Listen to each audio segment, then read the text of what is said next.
take on the world.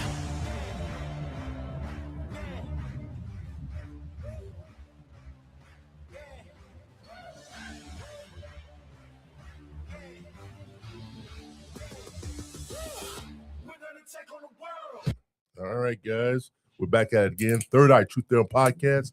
It's January 18th, 2026, downtown St. Joseph, Michigan. It's a special day. It's a special day. Yeah, we're doing it on a Sunday, guys. It's a day full of football. And speaking of which, our guest today, he's the regional director at Notre Dame football and a former player, defensive lineman, Jay Hayes. Welcome to the show, my friend. Appreciate it, Yes, James. Appreciate no it. Appreciate problem. Joe too for inviting me. Yeah.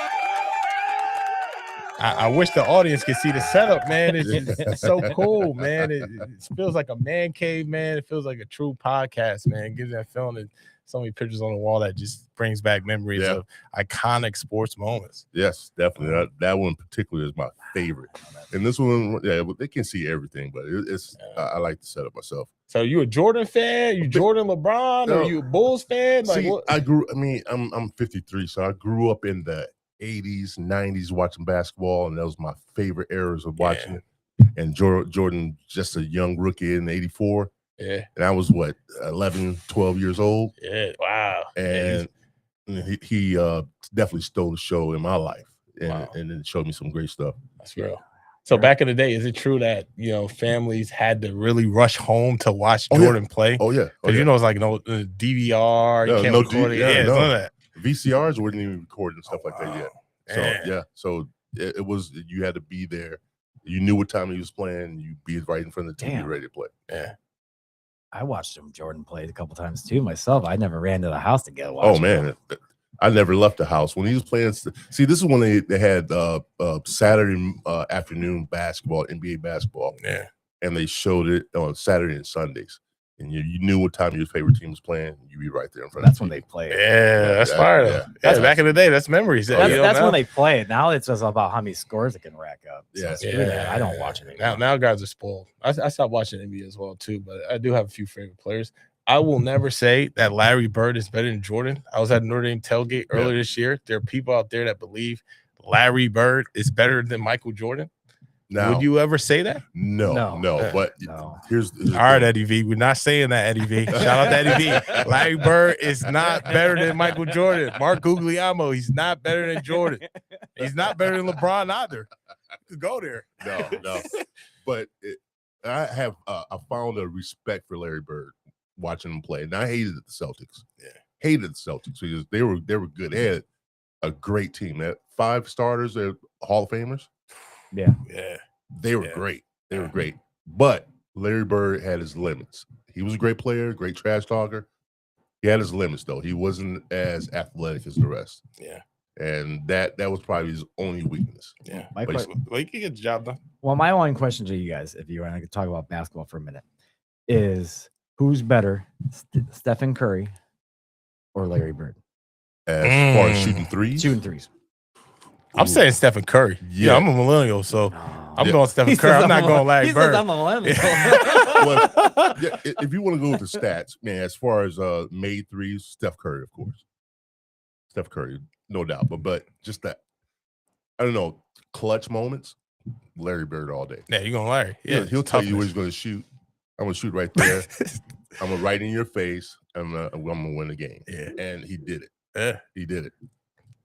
Yeah, Larry's a beast. Larry's a beast. He's a beast, man. But I'm not picking Larry Bird over Steph Curry. I'm not picking Larry Bird over Kevin Durant. I'm not picking Larry Bird over LeBron James. Today's basketball athletes are more athletic than the 80s. Yeah. By far. See, I always say it's the era of their time when they're playing. Who is a better person? Okay. We always have this argument. So when people say Jordan's a better player, Jordan was a better player in his era. Jordan was a great player in his era. I think Dr. J was good in his era. I mean, you can keep on going back farther and farther back, name all these top Hall of Fame players, all these great players. Nobody is the greatest in my eyes in their sport. It's the best time in their era that they're dominating. That's who they are, because there's always going to be someone stepping up in someone else's shoes going in to go do it. No, that's respectable. Yeah, times change, and like it's unfair to the greatness of those players, especially in that era too. You can say like in hockey, Gretzky is one of the best players in his era. You could say Tiger Woods is the best player in his era, that when he was in his prime, when he was winning. Now someone else is stepping up and beating his records. I mean, everybody's gonna get. Yeah. Who's beating Tiger's record? Yeah, actually, McElroy was getting close to beating his records up on keyword close. No, because he needs one more to get a what they call a grand slam of all the wins like he had. Okay. Well, there's some certain instances. I mean, every sport has one top player that's gonna get knocked down eventually. Yeah. In other words, records are made to be broken. Yeah. I mean, the only one I think that's gonna stay for a while, and I hate the guy. God, I hate the guy. You know, I ain't even gonna say his name. Say it. No. Say it. You know who I'm talking about. Is it Larry? No. Who is The it? good old boy from Michigan that was a quarterback. Oh, Tom Terrific? Stop. See, you had it. Why do you always have to terrific? he was the greatest. Tom Terrific. That's one man Tom that's Brady. never. That's one man that's never gonna get beat. He was just upset because I called the Super Bowl they played against the Falcons. I said, watch, the Patriots are coming back. And sure as shit, they did. Yeah, that was crazy. That was a great game. I fell asleep and I thought they were gonna lose. They were down they were down at half, 28-3? Yeah, that game's over if you play football. Oh my god, it sounds like the Bears game with Williams. Thank you. Hey. It was. They only had 3 points at half. Against the Packers, against the Packers, and he comes back and throws 150 yards in the fourth quarter. In the fourth quarter alone. He made me money that day. Actually, I won $90 on that game. There you go. I was like, oh, I'm not gonna win this one. I needed 100. Actually, I needed 180 yards. Man throws 150 the first couple times he had the ball. I'm like, hell yeah, I won. Yeah, you got the win. You got the win. The little cash out, man. Yeah, I almost did the cash out too. Yeah. Be careful out there gambling, though, kids. Be careful, man. Be careful. Slippery slope. Slippery slope. Once you start losing, you can regain it by betting more. That's not good. I only bet $5. That's all you did. $5. I only do $5. You're a disciplined man. Yeah, there you go. I know That's my discipline. means. You're disciplined. I know my means. But all right. So on to you. The reason why we brought you on the show. Who are you? So people know who is Jay Hayes and where'd you come from? Grew up, high school, and all that kind of. Yeah, appreciate it, Joe. So for me, who is Jay? I would say my father, my brother. I'm currently at Notre Dame as a director of athletics advancement. And, I was born in Brooklyn, New York. And Crown Heights, Brooklyn. Yeah. Go Yankees. Go Yankees. I'm wearing a Mets hat. I know you are. Little Joe's start some. Go Yankees, buddy. Yeah, so I grew up in Brooklyn, New York, and I was just so privileged to have, people throughout my life invest in me when I was broken. Because I lost my father at the age of 11, and I also lost my grandfather within the span of 2 months. And my behavior just went far left. My best friend at the time, Shamar, he realized my behavior was going left, and he alerted his dad. And that's when his dad signed me up for organized football in Brooklyn. So I started playing with the Brooklyn Titans. And I did well with the Brooklyn Titans for 2 years. And I was like 12, 13 at the time. And that's when a guy by the name of Dino Mangiero, he was a head coach at Poly Prep, former NFL guy. He played for the Chiefs, played for the Patriots. He was a head coach there at this private school in New York City. And he was working alongside a man named Jay Jordan. And for those of you who might not know who Jay Jordan is, he's the largest individual contributing benefactor to the University of Notre Dame. Like, this guy is super successful in private equity. And, he sat down with my mom and me and said, look, I know we're trying to get you into the school. Your mom, she's having financial issues. Like, I don't want your mom to worry about it. Like, I will cover the whole entire cost. So he came down and sat with you guys. This man that pretty much is the biggest person came down and was humble and didn't bring anybody. That's awesome. Yeah, like he extended his hand and lifted me up because I had to take a test to gain entry into Poly Prep. Yeah. And I did fairly well, but once my mom discovered the cost was $32,000 a year to attend Poly Prep, like Poly Prep is the type of school where investment bankers send their kids, music executives, CEOs of mid to high companies and large size companies, and my mom just couldn't afford it. She was a single mother at the time, social worker, and the fact that that man Jay Jordan, successful businessman, said, like, don't worry about this. Like, I will subsidize the whole entire cost for you to come to Poly Prep. And looked at me and said, like, Jonathan, because my government name is Jonathan. So if you see Jay Jordan, he calls me Jonathan. That's how you know he knows me from my youth. John. So he tells me, he's like, this is your second chance. This is your fair shot at life. I heard your story. Like, I'm not expecting anything from you. Just go on to be a man that people are proud of. And I was just, I'm 13, 14 years old at the time. I'm confused. I'm like, why is this guy paying for my whole entire tuition? I'm shocked. And it turns out I do more and more research. It's like that's a part of his mission in life is to give back. Like he's well off and he wants to impact lives. He wants to help people at that point. And success is not about how much you achieve, but how much you give back and how much you lift other people up. And that's what I learned from him. So then, junior year, offers start rolling in, started doing well in football, and Notre Dame comes down. Like now, I think I have like 20 offers or so. Notre Dame comes down to Poly Prep. It was Bob Diaco and Mike Elston. Yeah, really? Yeah, slick back Bob Diaco, man. We love Bob. Shout out to Bob Diaco, man. Shout out to Bob Diaco. And Mike Elston. Love Elston. I was supposed to visit him out in LA recently, but they come down to Poly Prep. They tell me, like, they pull me out of class, so it's a big deal. You pull it out of class. And I go downstairs to a coach's office, and, they offer me a scholarship. They're like, hey, we want you to play for the University of Notre Dame. And I just look at them like shocked, and I said, you have my word, I'm committed to University of Notre Dame. Shook their hand, like, once we discussed football and stuff. Okay. And I was like, yeah, I'm committed to University of Notre Dame. You have my word. And then after that, I go back up to class. I look at my best friend Greg at the time, and I whisper to him, I'm like, dude, I just committed to University of Notre Dame. And like, we're in English class. This is like mid lesson. And he's looking at me like, what? He's like, what about the 5 visits that we're supposed to go on, the 5 official visits? All the beautiful girls at these schools that we're supposed to see.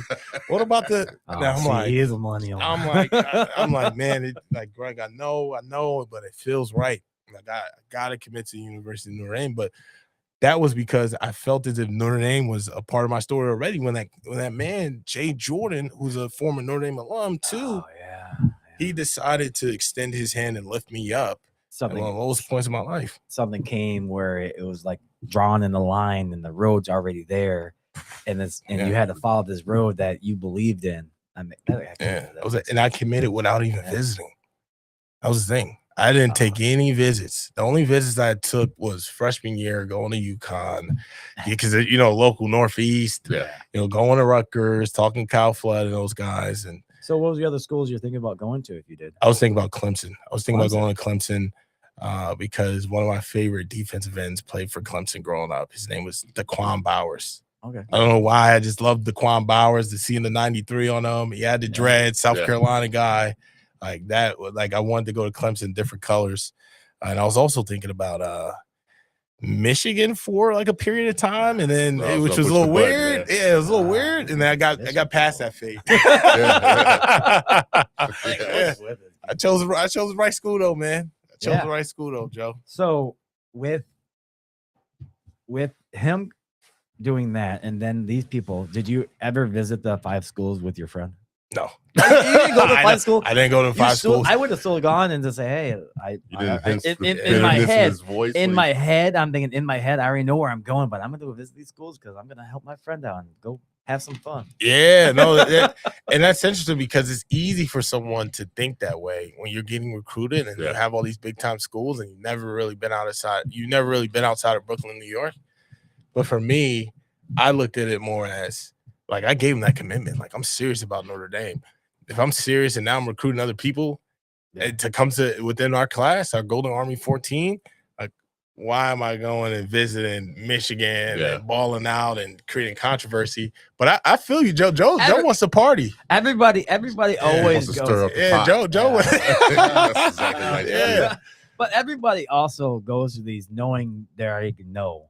Like all these top recruiters, all these people go to these kids, or the kids already know in their head, I'm gonna go here, but they're gonna go visit these other schools just see what they What can they have get, to offer. what they have to offer, what they have to offer. Yeah. What can you give me that I can get?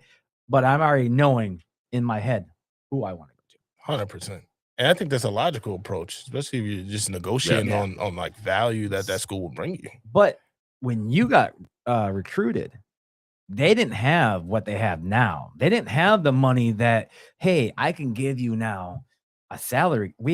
Every school has a salary cap. So I can give you this $1 million, like the kid from Underwood or whatever his name is from Michigan. Yeah. I can give you this $9 million Crazy. to come to play, 18. Crazy, James. That's to play That's for wild. Michigan. Wow. I'll give you $9 million to come play for Michigan. Yeah. Who's gonna turn this money down now for these kids? Yeah. I can't. I see didn't it. have that. Yeah, I didn't have that job. Back then, they didn't have that. So they're going for the academics. They're going for the name of the school. They're going to play for the team that they love in their heart to play. Now it's just greed. I hate to say it. and I think in your case, you saw the door open, and you took that Yeah. step because of the path that you were given. I mean, this was Yeah. laid down, and like the golden trail in the Wizard of Oz, right? The Yeah. yellow brick road. Yellow brick road. Yeah. Yellow It's a brick trail. road. I mean, it's going to where you need to go. And in your heart, I know you probably felt that way when you got off of that scholarship. Yeah, James, I felt that way, and that's why I committed there on the spot. You know, other schools were visiting like throughout that period, but I didn't verbally commit to them.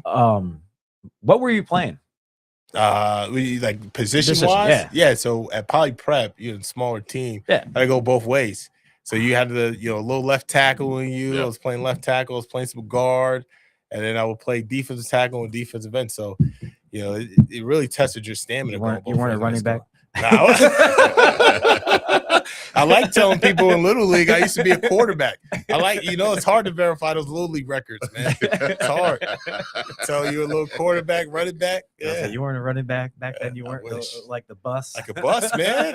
I wish I was running. I never understood why when I was a heavier kid in Little League, why coaches would never put me at running back. You weren't like Jerome. Yeah, it crossed my mind. Like, I'm a 220-pound kid. Yeah.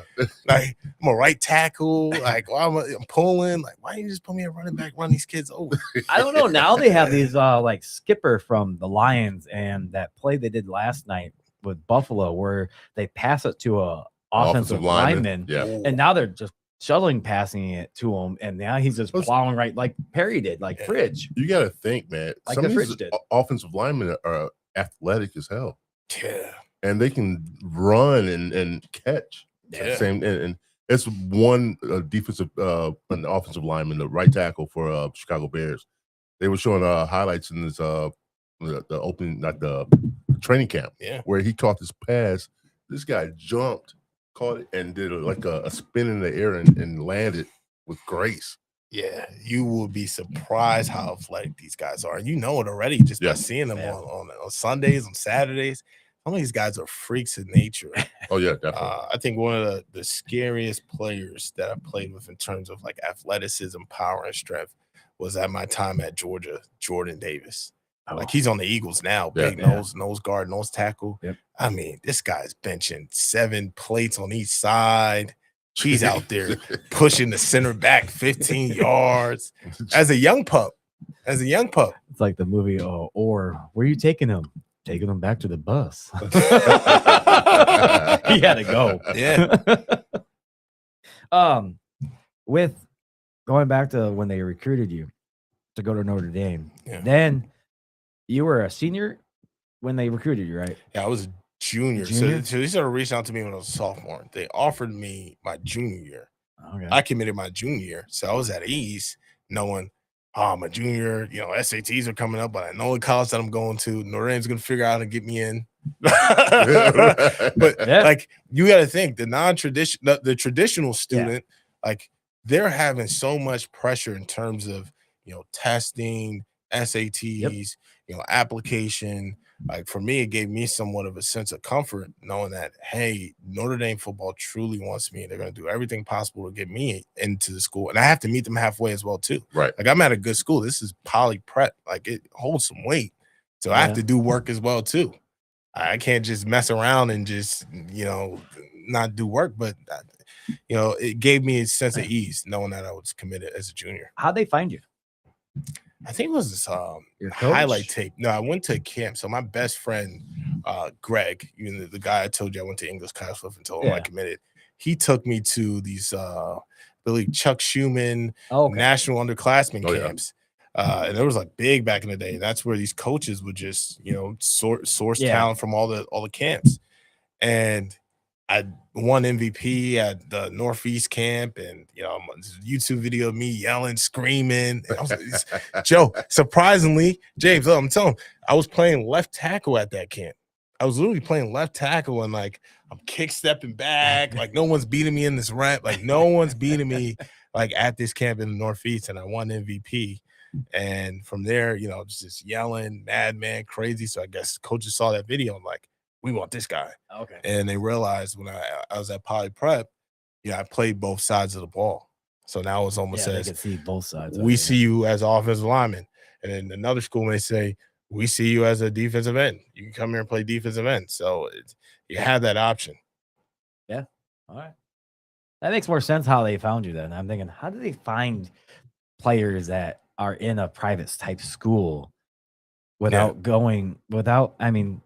for what you were going through and your classes and everything else, and how you just lots of video footage. But back then they don't do a lot of videos half the time. But well, when did you graduate? So I graduated 2018. Okay. So I enrolled 2014. But to your point, it's like how they find them. It's also knowing that players before you have built so much like trust from other coaches in terms of like their athletic ability, and coming from New York City, like you had Ishaq Williams, you had Dominique Easley. Dominique Easley was a 5-star recruit that went to the University of Florida, and he was a stud. Went through 2 ACL tears, and still managed to go to the NFL and go to the Patriots and win a ring. And I know he doesn't count that ring, but he was a legend. He was still count it. You have those guys in New York City that come before you that they represent New York City properly from athletic or football standpoint, and that's where coaches say, okay, let me check New York, so I'm not missing any guys. Yeah, I mean it's got to be tough. I mean, especially, did you think you're ever going to go to the NFL? Or I mean, the NFL. Did you ever think you're going to go to Notre Dame? I meant, you think you're going to go to Notre Dame and say, hey, I was going to play football the rest of my life and play in a college, or were you just in the school just to try to graduate?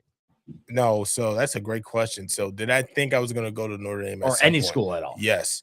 My sophomore year, when I started to piece together who Jay Jordan was. So I started to say, wow, like I would want to be associated with a school like that. Now, in terms of knowing about the football program, not really. I just knew Notre Dame as a team that played on Channel 4 that's NBC in New York City. And they don't have jerseys. They don't have names on their jerseys. And it was like grass field. And I watched the games. My grandma was like, that team, I'm like, that team, they don't have any names on their jersey. I wouldn't want a name on the back of my jersey so you can know who I am. And I noticed when I was at Poly Prep, there was a guy that went to Notre Dame as well. He was a captain. His name is Eric Olson. So I always walked past his jersey in the hall when I'm going to meeting rooms. I would see his jersey. So it's always a reminder of like Notre Dame's right there. And for me, like as time went on, as I got older, more and more into the high school as a junior, you say to yourself, this is a place where I want to go. So my one question I just thought of, your senior year now, you're going into your senior year playing football. Did you take it easy on yourself knowing that you just got recruited to Notre Dame? Did you like say, no, I don't want to hurt myself. I'm gonna play a little bit easier, and I don't want to hurt. Yeah, no, I couldn't do that. I can't. You definitely can't do that, man. It's football. I mean, you can still play hard, but you can still play hard, but you're just I don't want to push my level too far. I will say this: mentally, I was at ease knowing that I committed to university, so I wasn't scrambling like other players may be. Yeah. Who wants me? Which college am I going to choose and go to? We had a goal when we were at Poly Prep of you get an undefeated season, you get your plaque, your team plaque hung up on the wall Ooh, that's pretty forever. cool. Yeah. So each year I tried, we didn't get it. And this is my last year at Poly Prep. So I'm like, we have to Yeah. get this. So there's no coasting. Like, Still didn't get it. still, we lost the last game. Oh, We lost the man. last. Man. You should have seen the tears coming down my eyes. And I just said, I felt it felt so bad. It was painful, man, because you wanted to, cement your legacy and your team's legacy. Yeah. At a place that you had so many, the cliche word, blood, sweat, and tears. Like you want to cement that. And we couldn't do it. And it was just it was painful. But then knowing that I was moving on to Notre Dame, I was gonna meet some new teammates, and you don't know what to expect when you step on campus. So Especially, your team for the last 4 years, the same kids, same everything, same in neighborhood, same kind of area. All of a sudden, you go to a university, kids from Hawaii, Everywhere. California, yeah. Maine. What was your Yeah. first day like at at the big Notre Dame campus? Yeah, that's a good question. So my first that's a good question because my first day was move-in day, and now you're meeting all the other guys on the team.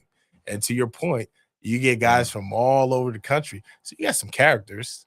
You with some pretty cool guys, some tough guys, some strong guys, but we're all in the dorm. I think they had us in Knott Hall at the time. And we're all gathered up in the dorm. Guys are hooking up the gaming system, trying to play GTA at the time.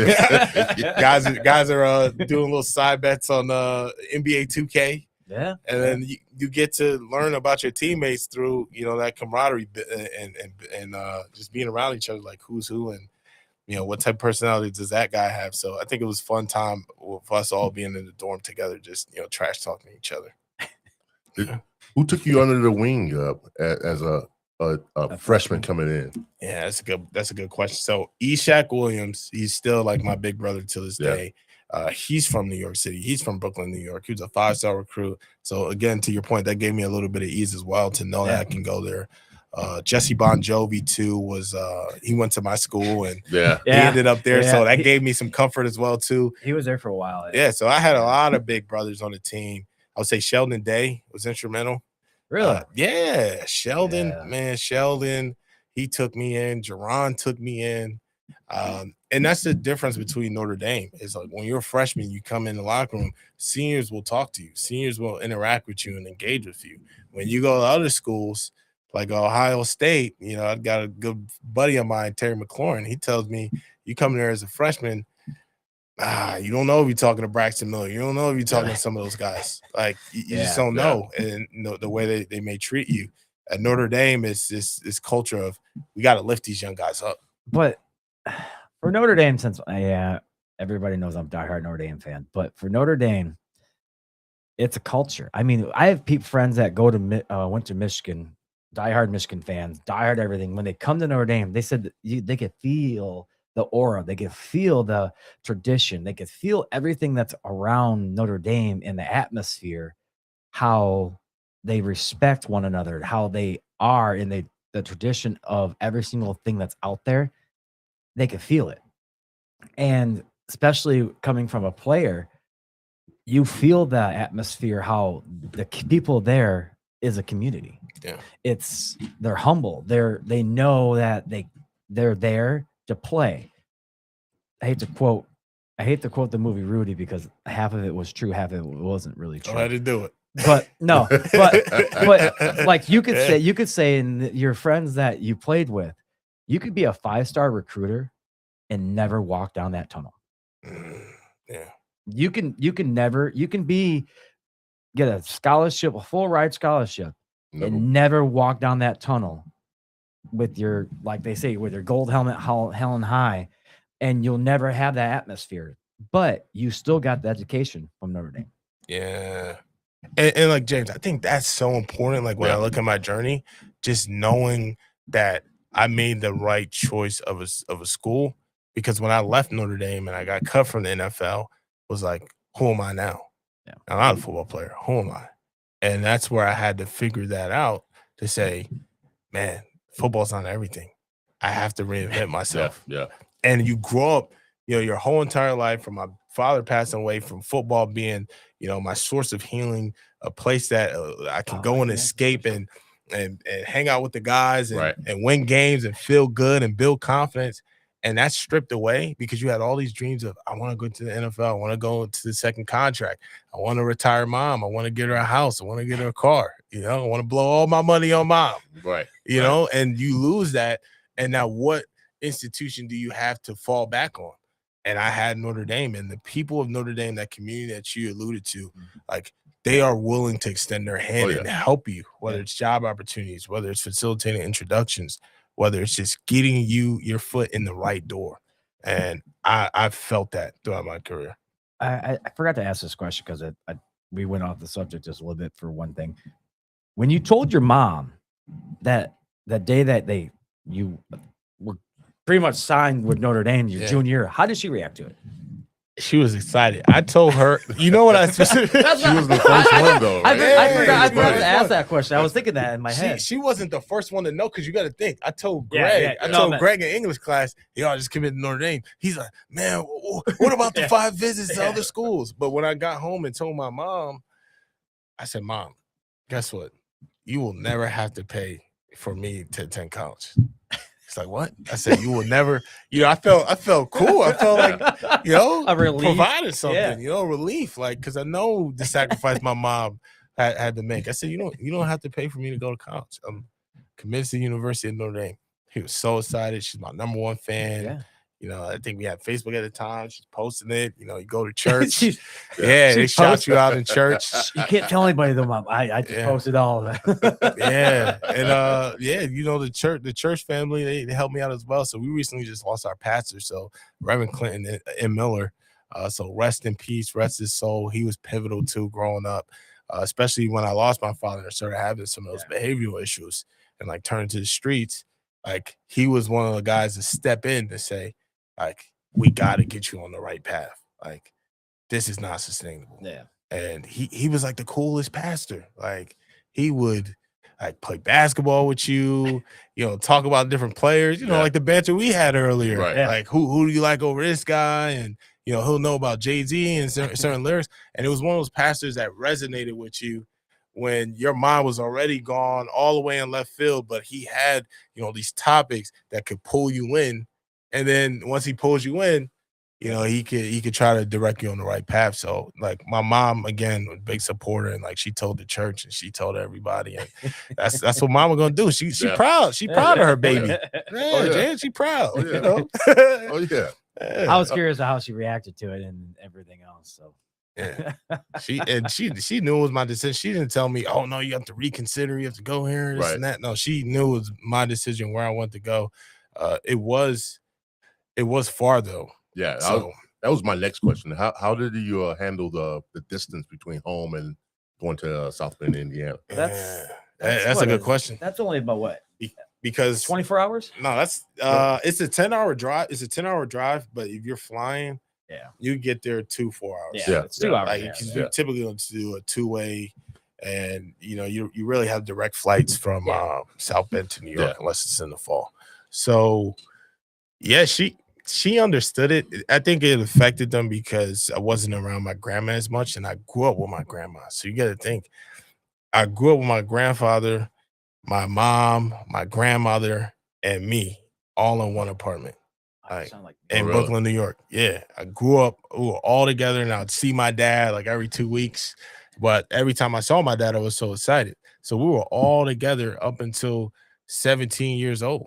Yeah. Until I was like 17 years old, 18 years old. I think my mom eventually bought a house. So when I was 16, so we would have some time going to our house. But like, we were all together for 17 years. Yeah. Now I'm off to college, and my grandma has to adjust to that. She misses me. So it was tough. Like, I tried to come back to, like, on the breaks that we get as students, but sometimes there were breaks where I said, I need to stay here. I can't go back to Brooklyn. It's because you pretty much are playing the football neighborhood still. Yeah, you're still playing football around that time when they have the breaks, like the Christmas break, I don't know, Thanksgiving break. Yeah, you could still be playing. Yeah, 100%. And then summer, like you'll get some period of time where you can go home probably for a week. And Yeah. there's sometimes I chose just to stay back because I knew if I go back to New York or Brooklyn, like my family's there, but it's no good. Yeah. It's no good. That's what you allude to back when you lost your dad. You went to the streets. Yeah. And that probably was the only thing that made you feel comfortable at that point in time until somebody brought you in and say, hey, you're not going down the right road. This is the path we're going to lay down for you. And then most people don't get that opportunity to do that kind of stuff. So when you have that opportunity, take that and run with it. Wow, that is powerful what you just said, James, because I kid you not, I was back in my neighborhood going to visit and going to, like, we do basketball events and going to donate to some of the kids and, buying up all the snacks for them and water. So when they come up to the basketball tournament, they don't have to pay. And one of the guys I grew up with, he just said to me, he said, Jay, man, you really had someone invest in you. Like, when I just look at your journey, like, you had someone invest in you. We don't really have that. Right. Yeah. We don't have that. A lot of us don't have that. So that's why we got to figure it out on our own, and we got to make a way. And we love you, but do something bigger. Do something bigger. And that was like, that hit home to me because, like, to what James is saying, Yeah. when you get that opportunity, you have to try your best to run with it, but you're still young and you're developing. Yeah. So you sometimes you're your own enemy in terms of your progress and your growth. But I'm just so privileged to have, those men when I lost my father and grandfather to step in and just put me in the right direction, put me on the right path. Yeah. He paid for my whole entire, Jay Jordan paid for my whole entire education. But with him paying for your education, you're still a humble person. I could tell you're still a humble person. Everything else in you, where you went to school and close to your moms and your grandma and everything else. I respect that because I was very close to my grandparents as well. And with the path that you could have went down, you're not going to switch like that. Nobody switches like that. If someone gives you the opportunity, you're still going to pan off a little bit and think, no, this guy's just fucking with me. I don't care. Whatever. 100%. And you're still going to try to go down that one path that you were having fun with. What made you realize that you need to go down that one path? Yeah, it was. And to your point, that's a good question and a good commentary because it's not overnight. It's gradual. Yeah. And I remember going to Poly Prep and it was a culture shock for me. All right. It was a culture shock. I bet. Like you went from a throwing chalk at a student because they made fun of me because I didn't know how to speak Spanish or write Spanish on the board, and then understanding like you can learn Spanish. Yeah, we didn't learn Spanish growing up in shit. I don't know how to speak in the school. We didn't learn that. Can't speak Spanish. Yeah, we didn't. One of the teachers said write today's date on the board. I didn't know how to do it. Yeah, in Spanish. I didn't know how to do it. And kids in the back, kind of chuckling and making fun of me and take the chalk. Yep. But like behaviors like that, it's not permitted in a private school. Like that's a big deal. Where we're from in middle school, that's everyday occurrence. That's just, hey, just cut it out. Yep. Or hey, just step outside for 5 minutes and come back and reconvene. Like this was a totally different atmosphere of just being at this private school to where like certain behaviors that are displayed in middle school, it just wasn't going to cut it. Like it was going to get kicked out. It had to be rough for the first couple of years or first couple months in that school, coming from a public school and everything else to now a private school. It was tough because, the academic rigor as well. Besides that, and then, adjusting to the culture. But I was so grateful that I had teammates, I got guys on my team to be around, to rally around. And that's the true power of being on a team and being in sports, is that you can lean on the other people that you're going to work with on a daily basis. You're working out, you're attacking, you're trying to hit the same goal and mission, right? That's a support system. Yeah. So the fact that I had good guys on my support system that I'm working out with every day, and I'm able to vent to them, they're able to vent to me, we're able to lean on each other's shoulder, that got me through. As well as some teachers. You still had that little person on the side of your shoulder telling you, "Come on, you need to go do this with us. You need to go do it with us. You need to walk the streets with us and do things with us on this side." Yeah. You need to take them 5 Yeah. official visits, man, and go see all them girls, Joe. You need to. Nah. I'm saying Yeah. it's got to be rough. I mean, going from what you went through and everything else, you have a great journey. You have a great journey going on in your life right now. So my next question is actually, you left Notre Dame to go to Georgia. Yeah. So how is that different from Notre Dame to Georgia, going from winter to summer pretty much all the time, Yeah. and the different type of culture that you went through? Yeah, for me, that whole entire situation was relieving. Realizing like I didn't want to leave Notre Dame.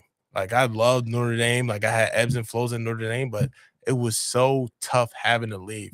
And I left because one of the leaders at the time had mentioned that, my daughter, I had a daughter at the time at the university, was, becoming a distraction. So I think that rubbed me the wrong way. And I decided to take, that rubbed me the wrong way. And, I was hurt. And, a lot of guys in the program understood what took place. And, I forgive the person to this day now, but for me as a man, I had to make a decision. Am I going to stand for, my why, my daughter, my everything, that she truly is my why, because when I had my daughter, Maya, it was no longer about me. I had to grow up fast. Mhm. Like coming from where I came from, I had to grow up fast, Yeah. and having her, it was just everything I do is about her. Everything I do is going to impact her life How old later were down you? the road. I was 23 at the time. 23. Yeah, I was 23 at the time. So I had my daughter at 23. Still young. Yeah, still young. Yeah, Yeah, I had mine at 24. So 20. yeah, you're yeah. at 20. Yeah, we're all in the 20s. So that was a pivotal moment in my journey, because my daughter was my everything, and my teammates understood how much my daughter meant to me. My coaches understood how much my daughter meant to me. So when that comment was made in a meeting, like a one-on-one meeting, I said, I don't want to play for that. And I know I had all the support from my teammates to say, hey, come back to the team. I ended up coming back to the team for like one practice, and it just didn't feel right. And like The atmosphere was different in your head. Yeah. And I had all the support, but like knowing that, the leader of our team, would ever say, like a coach like Marcus is not gonna ever say that. A guy like Marcus Freeman. Who'd you play under? That is Brian Kelly era. Kelly? So Okay. you think Brian Kelly? I couldn't Brian Van remember Gorder. which one you were. Yeah. Oh, So- man, I'm glad he's gone. Yeah.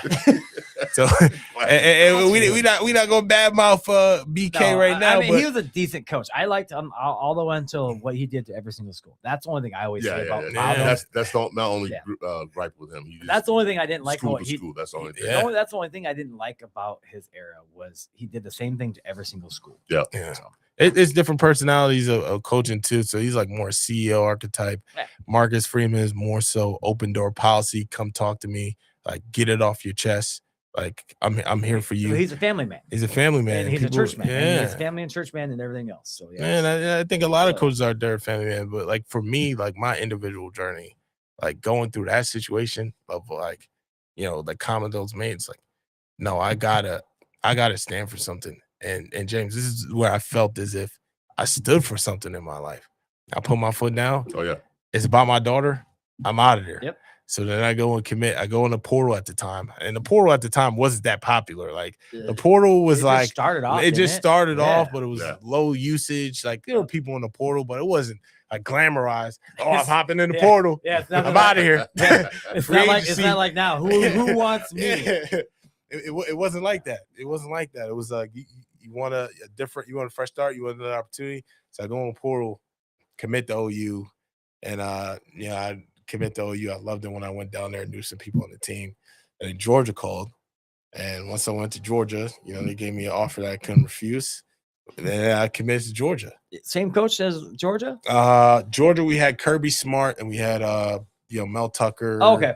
Still Still good. Still Travion good Scott. Yeah. Still a good team though back then. No, incredible team. They Yeah. just the year before, because my senior year we played against Georgia. Yeah. And that was my best game in my career. I think I had 7 tackles. So, Georgia reached out to me and was like, hey, man, like, we want to see if we get you down to G-Day. You come and see if you could be a dog. And, I go down there, I have a fun experience. And, from there it was just give you one of those offers you can't refuse, and you go down to Athens, and now it's hot. Yeah. It's hot. It's like it's out. Yeah, You're going from South Bend that maybe in the nice July you get 90-degree weather. Down there, you still got 90-degree weather, and it's humid. It's humid, man. It's humid. It's this one photo of me. I think it took it like the Georgia media, and it's like you can just see this just sweat just dripping off of me, and it's like tan. You like, probably lost a lot of weight down dude. there, I too. felt like I was in Africa. I was dark, man, Joe. I was dark, man.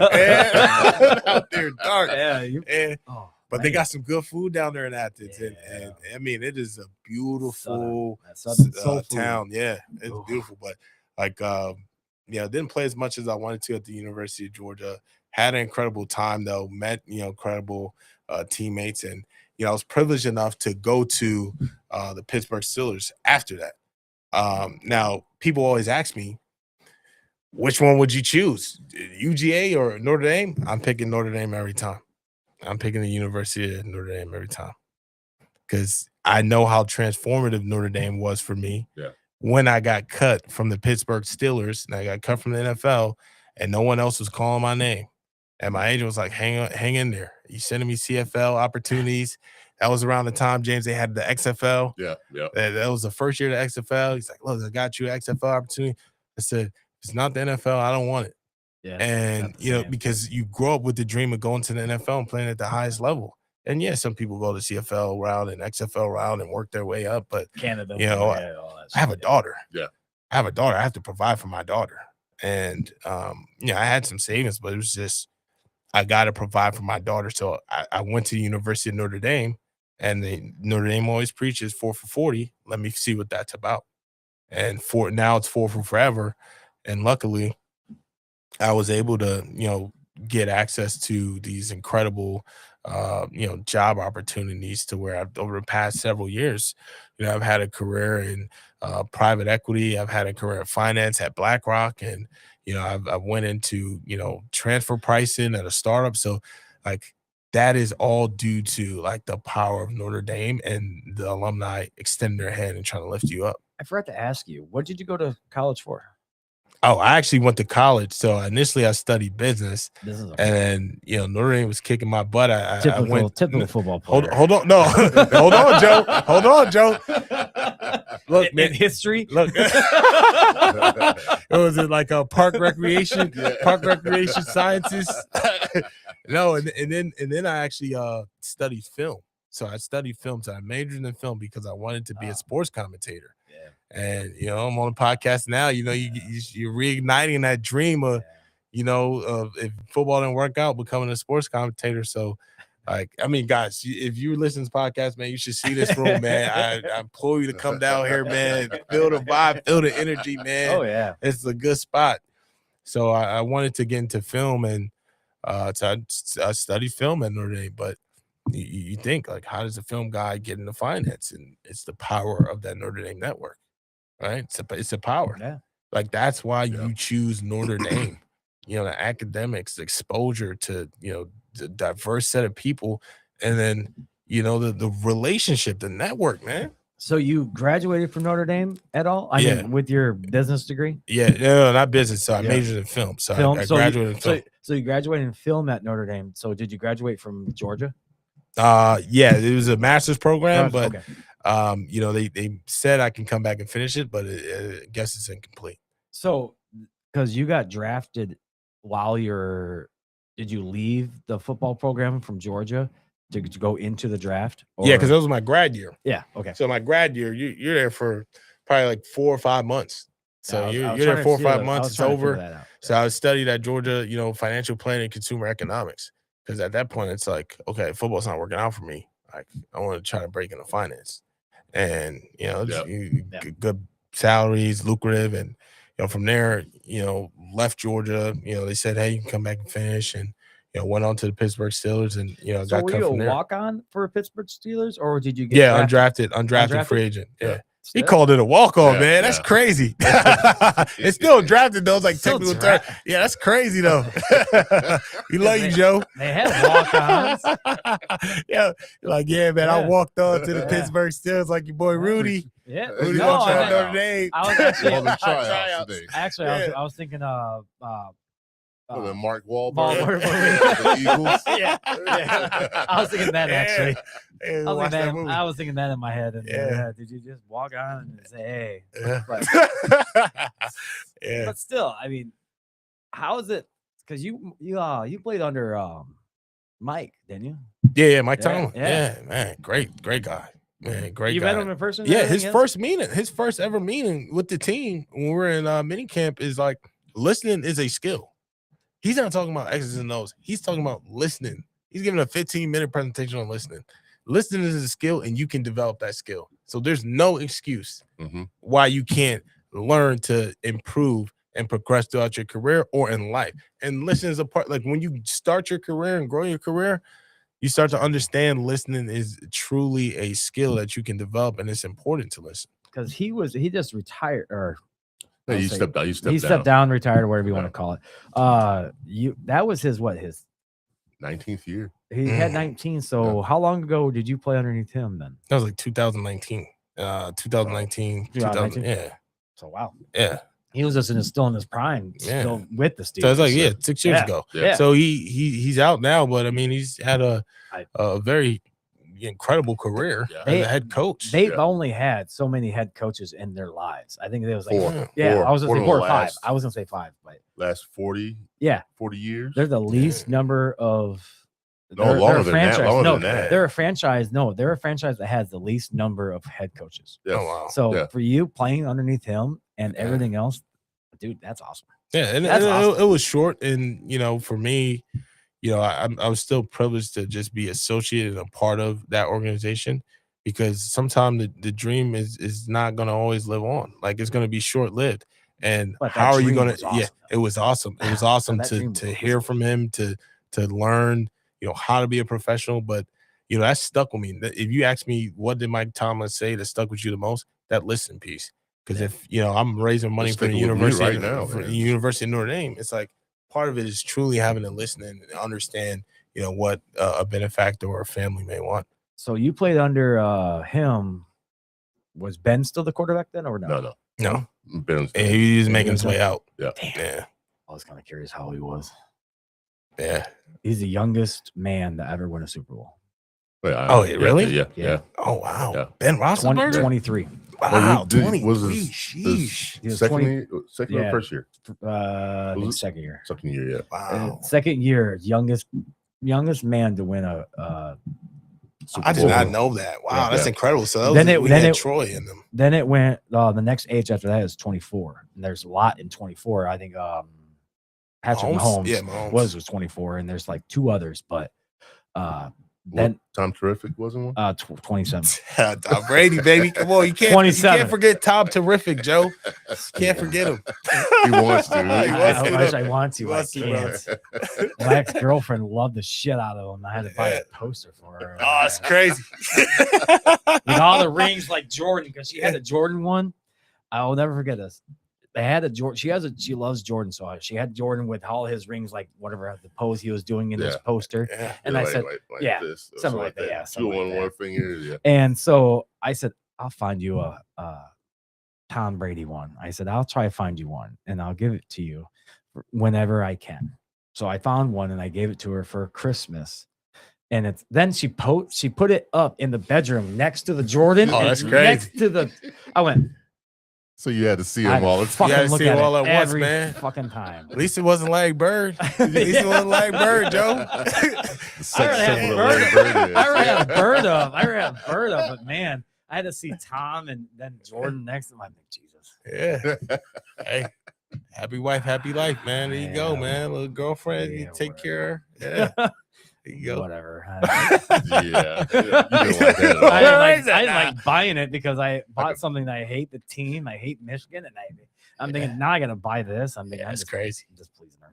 Yeah. But with the pros that you did, what was the one experience that you remember when you were on the sideline playing or whatever you were doing, what was your best moment? My best moment, man. I think having like 2 TFLs in a practice and saying to myself, like, I can do this. You build that confidence because when you get to, NFL or you step foot on that field, it's, you're trying to see how you measure up because, it's always this topic of, it's much faster than the NFL, which it is. And, for me, that was just one of those moments where you get confidence because you have to put those days of practice together to earn the trust of the coach. You had to think, I'm coming in undrafted free agent. And so that was one of my most memorable moments I was proud of. One of the darkest moments in my life was the news I got cut. And that was me coming off the practice field. We had these catapult devices where they measure like the miles per hour that you run on the field. And I think I ran 17 miles per hour. And one of the coaches came up to me and said, man, you had a good couple of days of practice, man. I heard you was running 17 miles per hour. I get back to my locker room. I'm thinking I'm just going to shower up and, go watch some film and get some food. And, this random guy in the facility that I've never seen before, random guy passed me while I'm taking off my pads. Like, hey, Jay, when you got a second, can we have a chat? I'm like, yo, I've never seen this dude. Any organization you go to and some random guy walks up to you, it's never good news. So I'm just like, he's the guy that gives you the ticket and say, hey, I got your plane ticket. Time to go.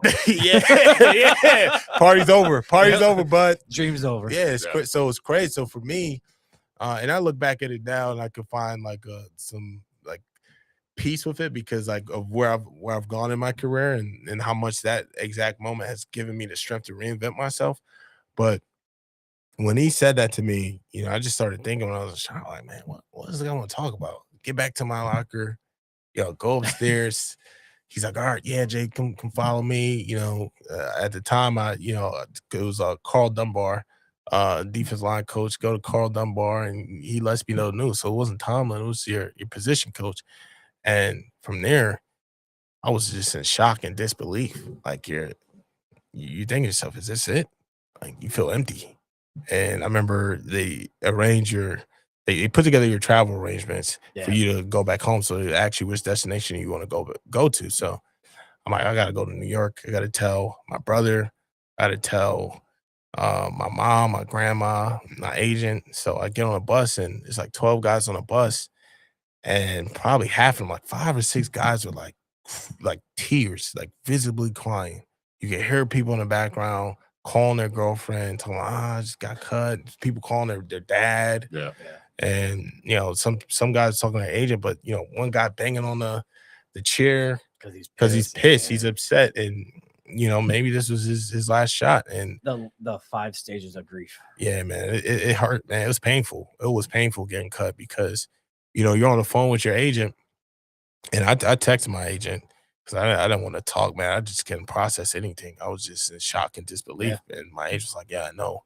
He's like, I'll call you when you get to the airport. And he called me. He's like, don't worry, I can get other opportunities for you. That's why that's your agent. Like he's trying to get you, know, other opportunities. And some of those opportunities that came about, like the XFL and CFL, I'm just like, nah, this wasn't what I envisioned, especially after coming from like the University of Georgia my last year and being a part of the SEC program and seeing how hard and physical we play football and like developing my skills, although I didn't play as much as I like to. Like I felt as though I was better than some of those guys because of the guys I was practicing against every single day. Yeah, like I'm better than that guy. Like I was like, but for me, it's like I can't even compare at that point. Like that's the thief of joy. Like let me focus on me. And the calls, the NFL call, it just didn't come in.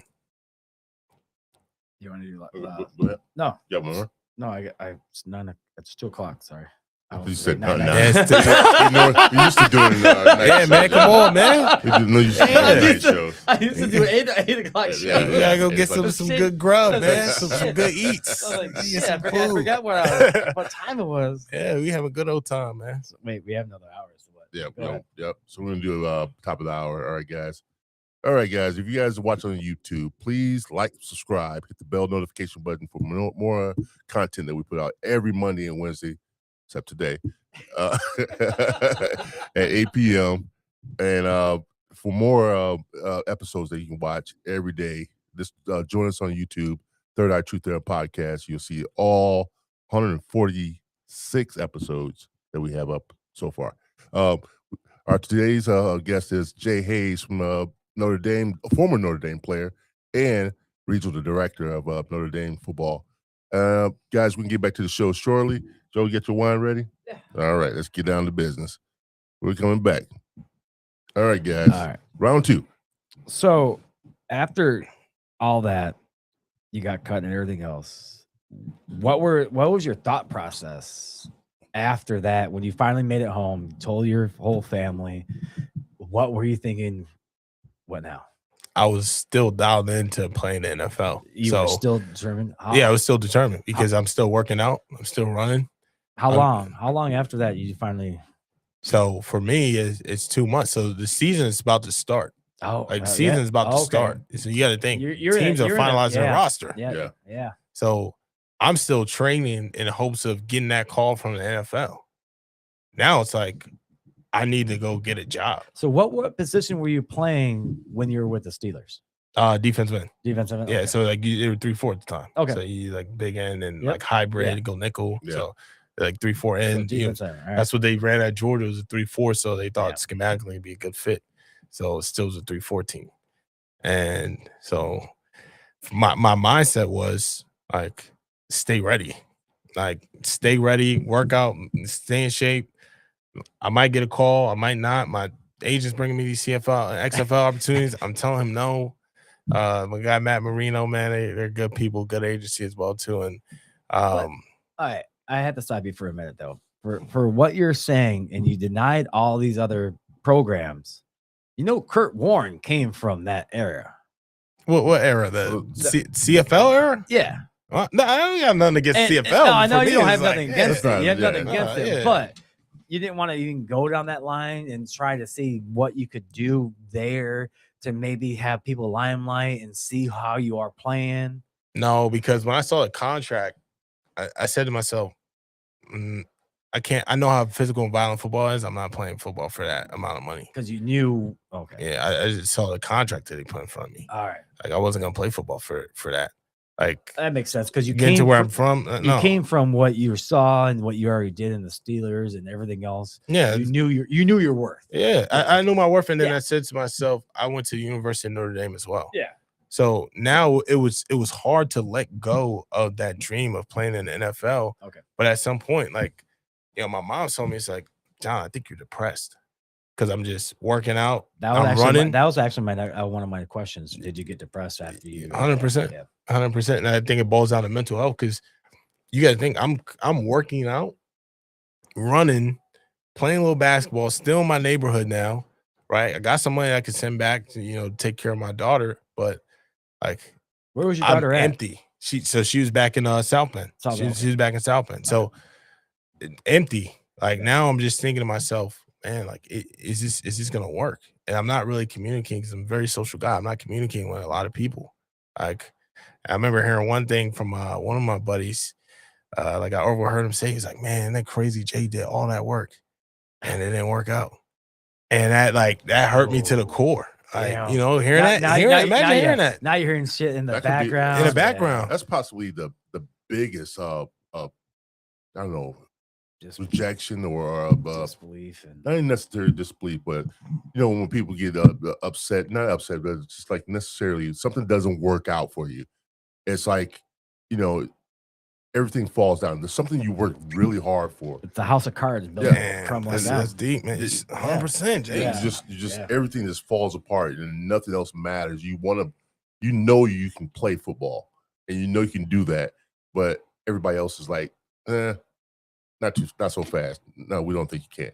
Yeah, So it's like a gut check, more or less. yeah, Ooh, yeah. yeah. Good check. that's- I would that's say real. like That's a the good house check. of cards where you just pull the bottom card, all of a sudden they come. Everything tumbling just in. falls apart. Now you got to think. Well, to James's point, how many people recover from that? I know so many guys that I played football with at UGA. Where they at? I know so many guys that, you know, who played football at other schools. The dream is lost. How are they reinventing themselves? See, but my thing is what you just said right there. You played for Georgia.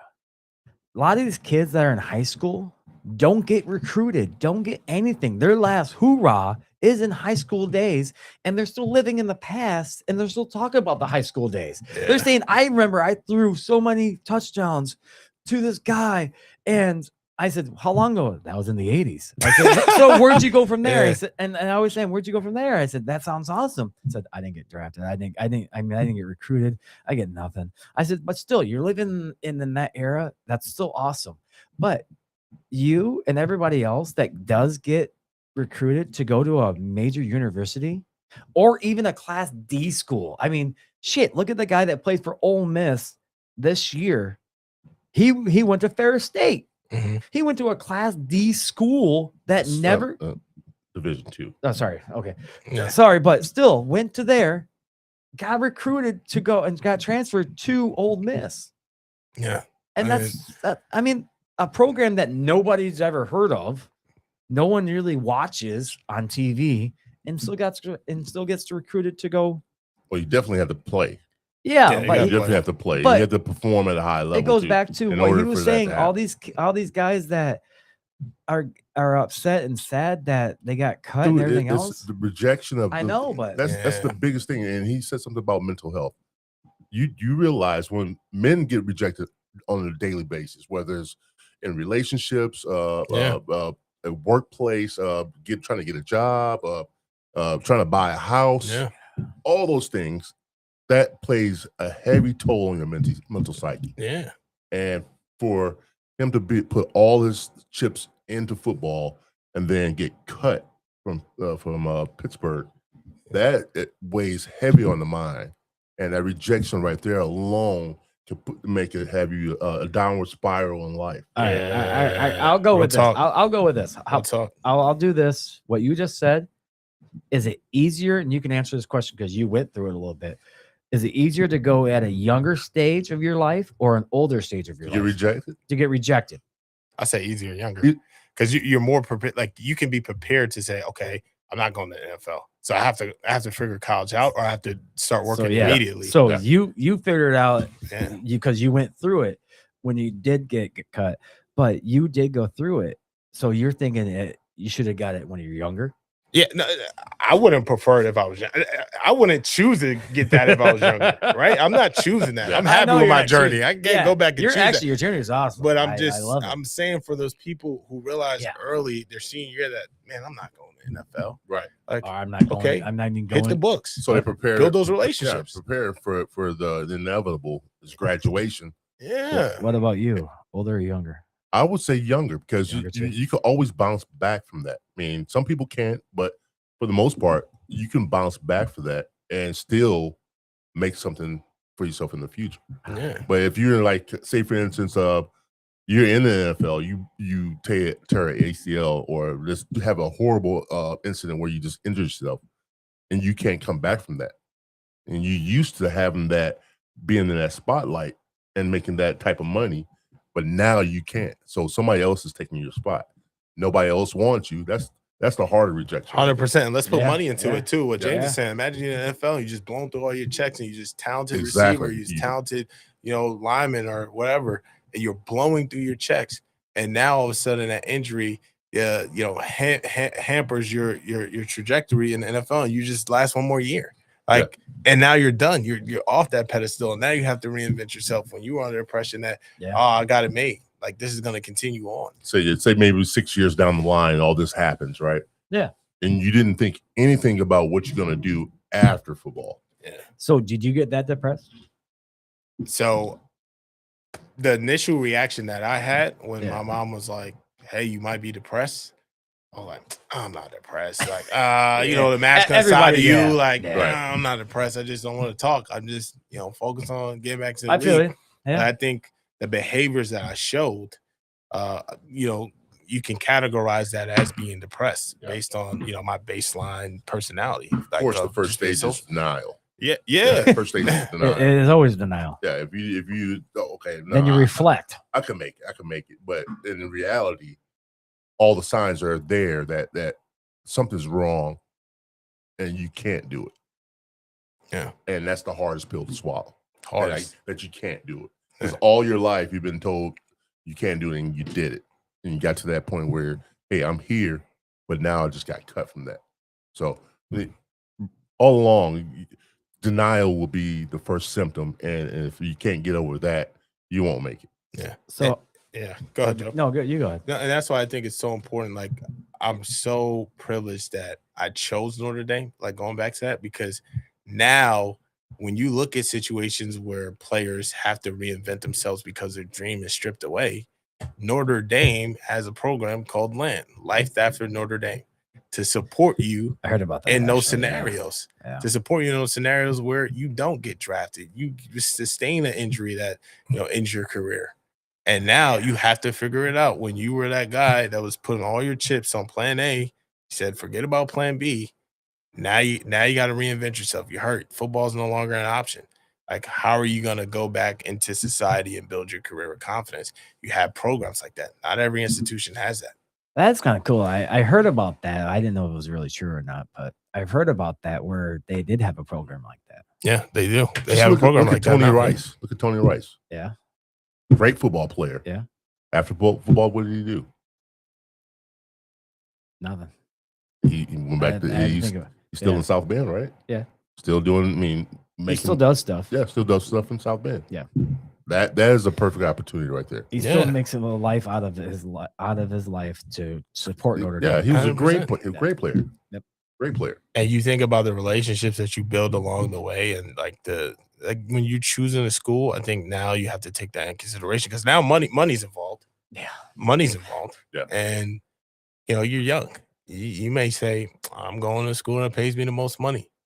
But is that the right decision just because they're giving you the most money long term? Because we're gonna have situations, we're gonna have 30 for 30s on NIL later down the road. Think about the 30 for 30s coming out. You were making $900K as a quarterback, $1 million quarterback. You fell off, and things didn't go your way, and now you enter society, and that job is not giving you $1 million to go sit at the desk.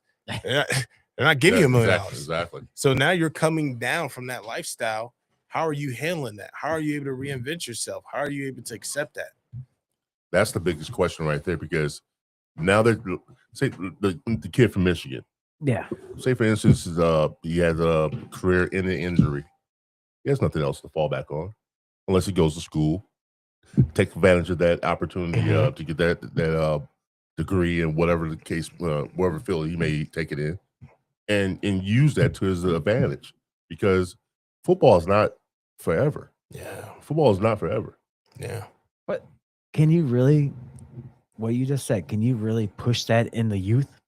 You can't. Not now, you can't, You because can't. they're not. It's I mean, that because you can get paid in Now college now. it goes to what he was saying. Money talks, pretty much. Yeah. Exactly. And that's why you need high character coaches like a Freeman that resonate with the youth. Exactly. To choose or hard. even to know where you go to school at is a major college, get a degree. That's all. I think Absolutely. that's why I always think every school should make kids go to school. If you're in sports, you can't get drafted. You can't leave the school until 4 years. Well, at least the junior year is fine with me. The Yeah. one and dones are one and dones. One and You dones. Yeah. can't go one and done. Not in anymore. college, not in can't. football, Not in football. but in Basketball. basketball. You can. Basketball. No, I thought it was 2 years in Nope. basketball. No, Is it's it- one. was No, it it's still one? one. One. Yeah, Shit. Yeah. it's one. But yeah, I mean, I look at these kids now, and I hate to say this, I weep for my future. There was. I weep for my future. Well, I weep for my kids' future, Yeah, because because Well, I can't say that because my daughter's 21 and she's already in that era. yeah, but But- just the mentality nowadays that you can get paid as easy as you can now, but back in the day you had to actually work for it. See, I'm not bitter at Notre Dame for what they did to me. I'm not at all. I think they choose wisely. I did my own path at Ferris and everything else, but I just couldn't beat 5 players on their golf team.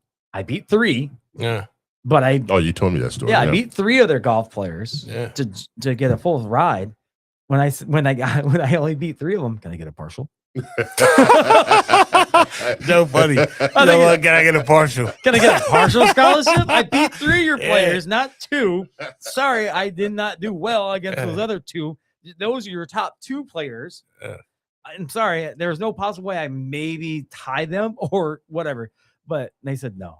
So I went, all right, I had a full ride at Ferris, so it's all right. Yeah, you leveraged that, man, and you took yeah. advantage of that. I you took probably advantage built some 'cause- incredible relationships from that. I did. Yeah. I mean, I love Notre Dame. I still talk to the couple of guys that still go to school there and stuff like that. And the guys that I did beat and the guys that beat me, I still talk to them maybe once a year, Yeah. twice a year, maybe, if that, through Facebook. But I mean, it's awesome that you had the opportunity, I had the opportunity, and everything else, but you still went there.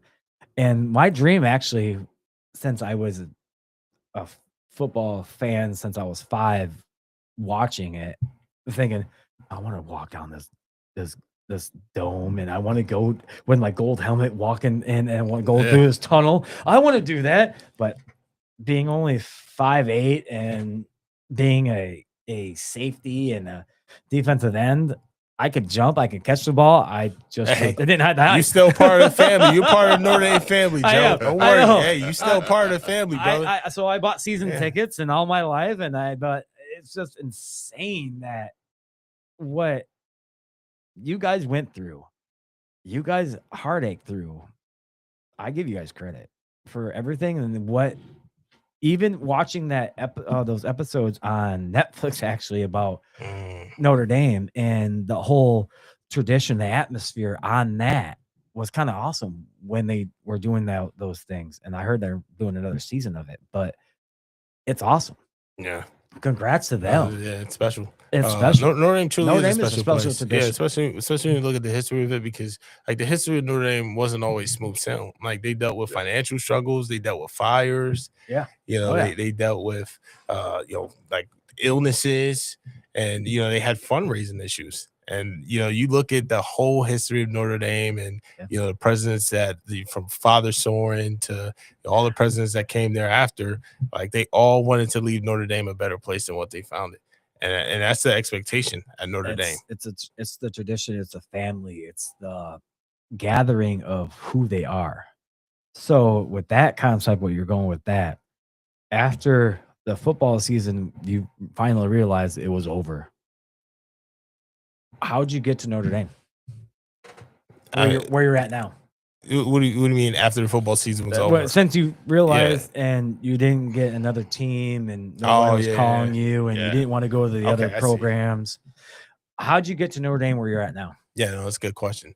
So I think it was like several years until I returned back to Notre Dame, and it was was in finance at BlackRock for 3 years. Then I went into private equity consulting, and while I was in private equity consulting, there's a lady named Beth Graybill who reached out to me on LinkedIn and said to me, "Hey Jay, how would you ever consider having an exploratory conversation about returning back to Notre Dame as a director of athletics advancement?"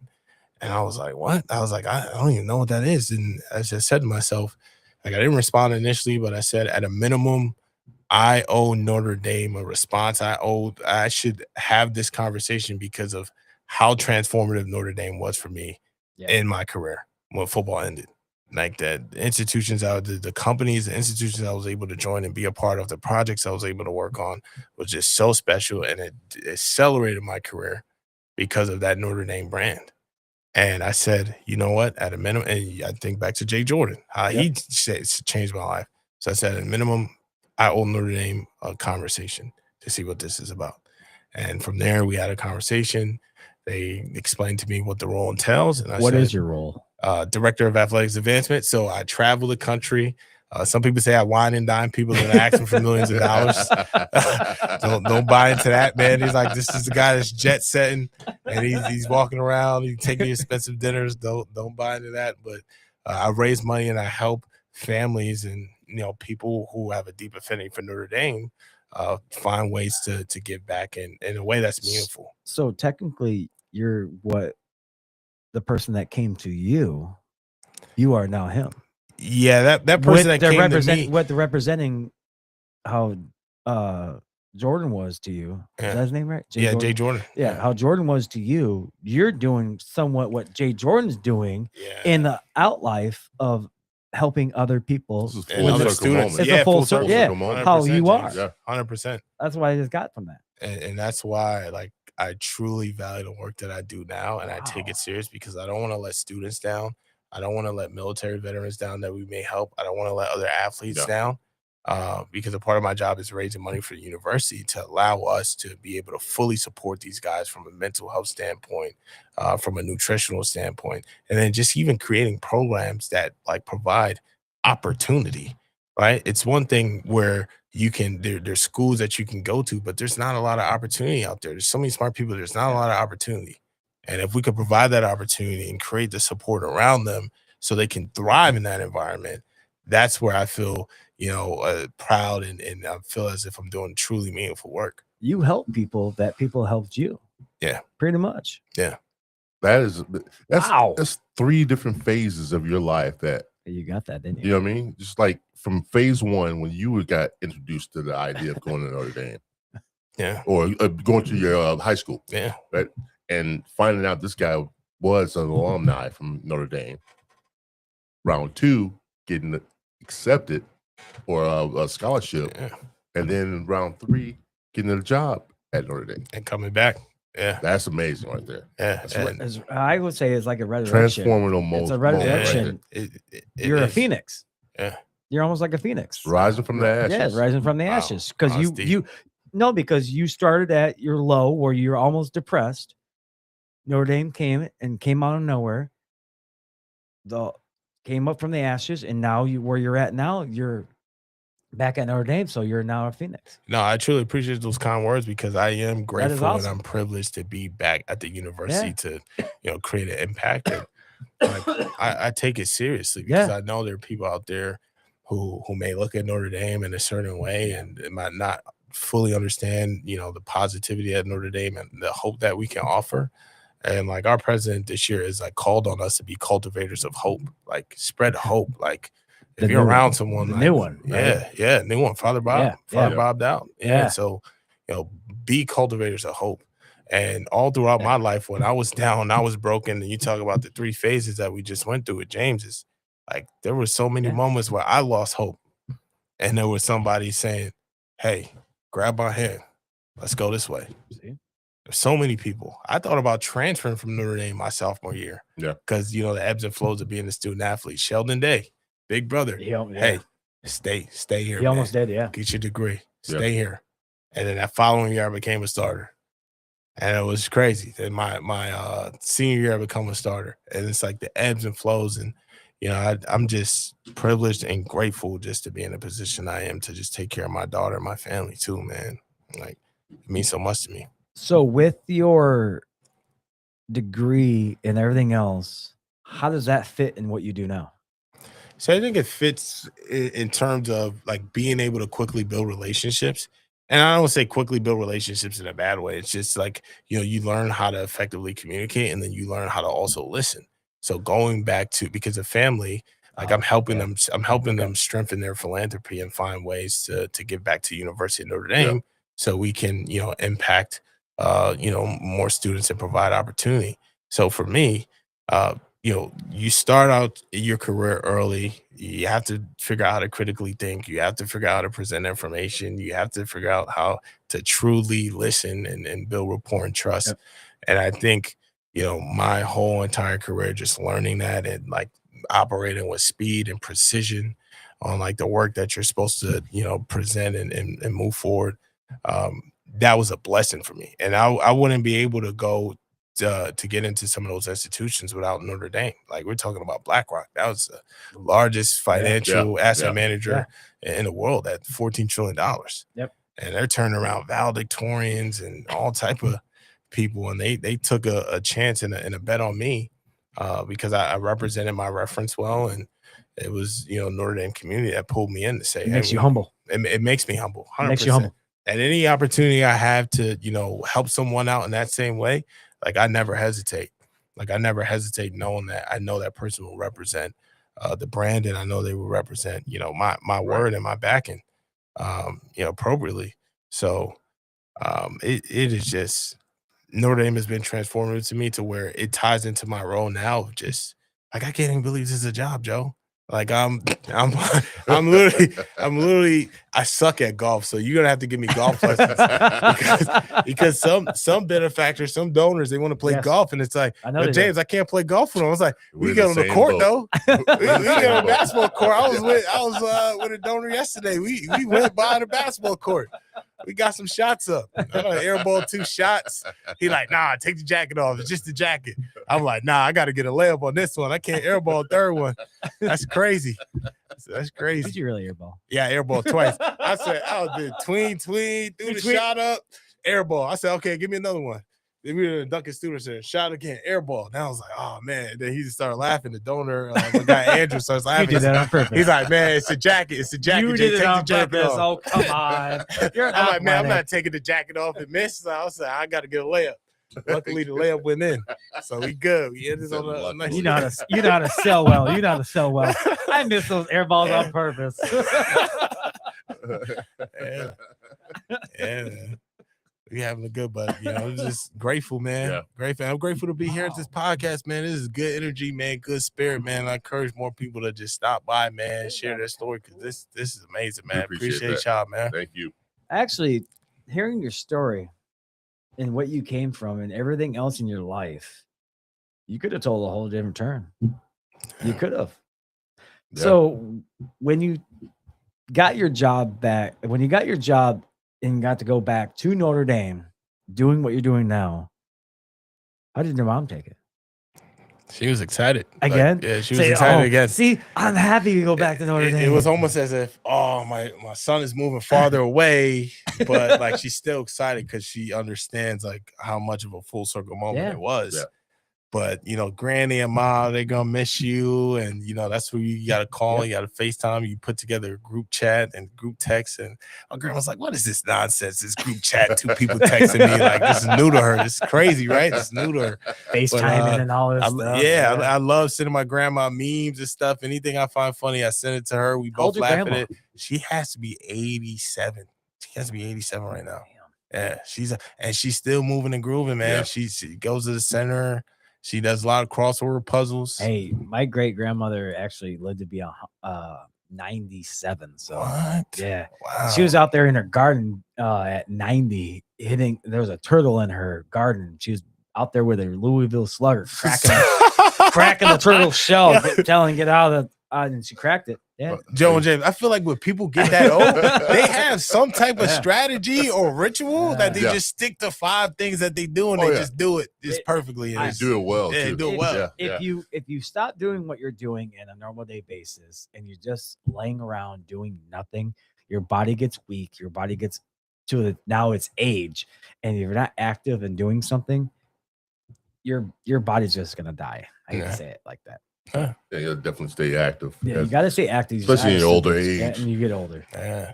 It's up the road. So- Yeah, You definitely. don't want that. Your grandmother, hell yeah, keep going. She moving and grooving. Yeah. I love her. Granny. I call her TT. Yeah. TT. And she's another one who calls me John. She Yeah. calls me John. So if you hear my grandma call me John, she just That's What do you like because to go know by? me from young. Jay. I go by Jay. Yeah.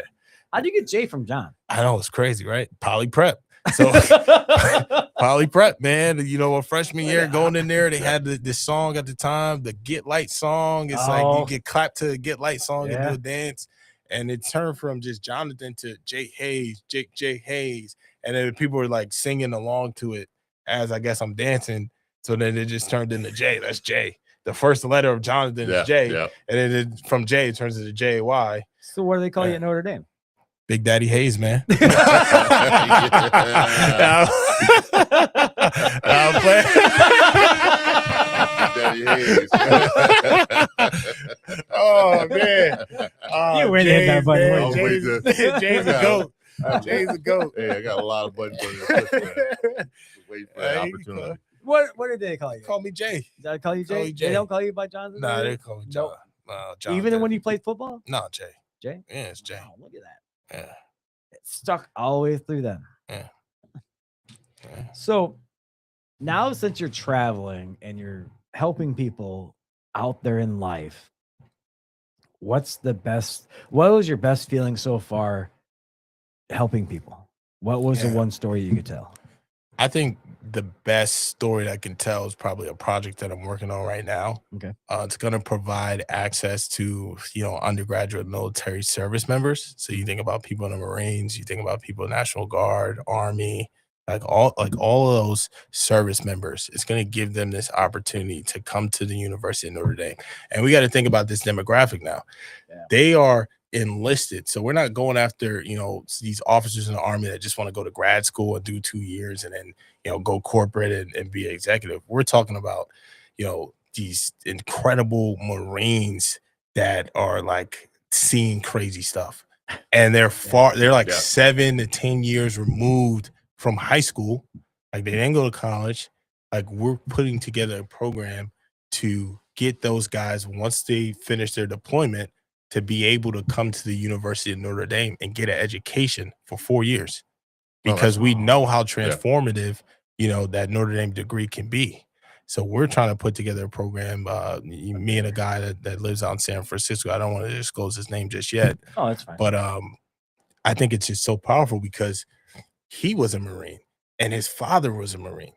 And his father, you look into his father's story, this guy was he loved Notre Dame, but he didn't go. He couldn't get in. He fought in Vietnam. He went in Vietnam for 13 years, and since he went to college and graduated, not at Notre Dame, but a Jesuit school, he went to Marquette.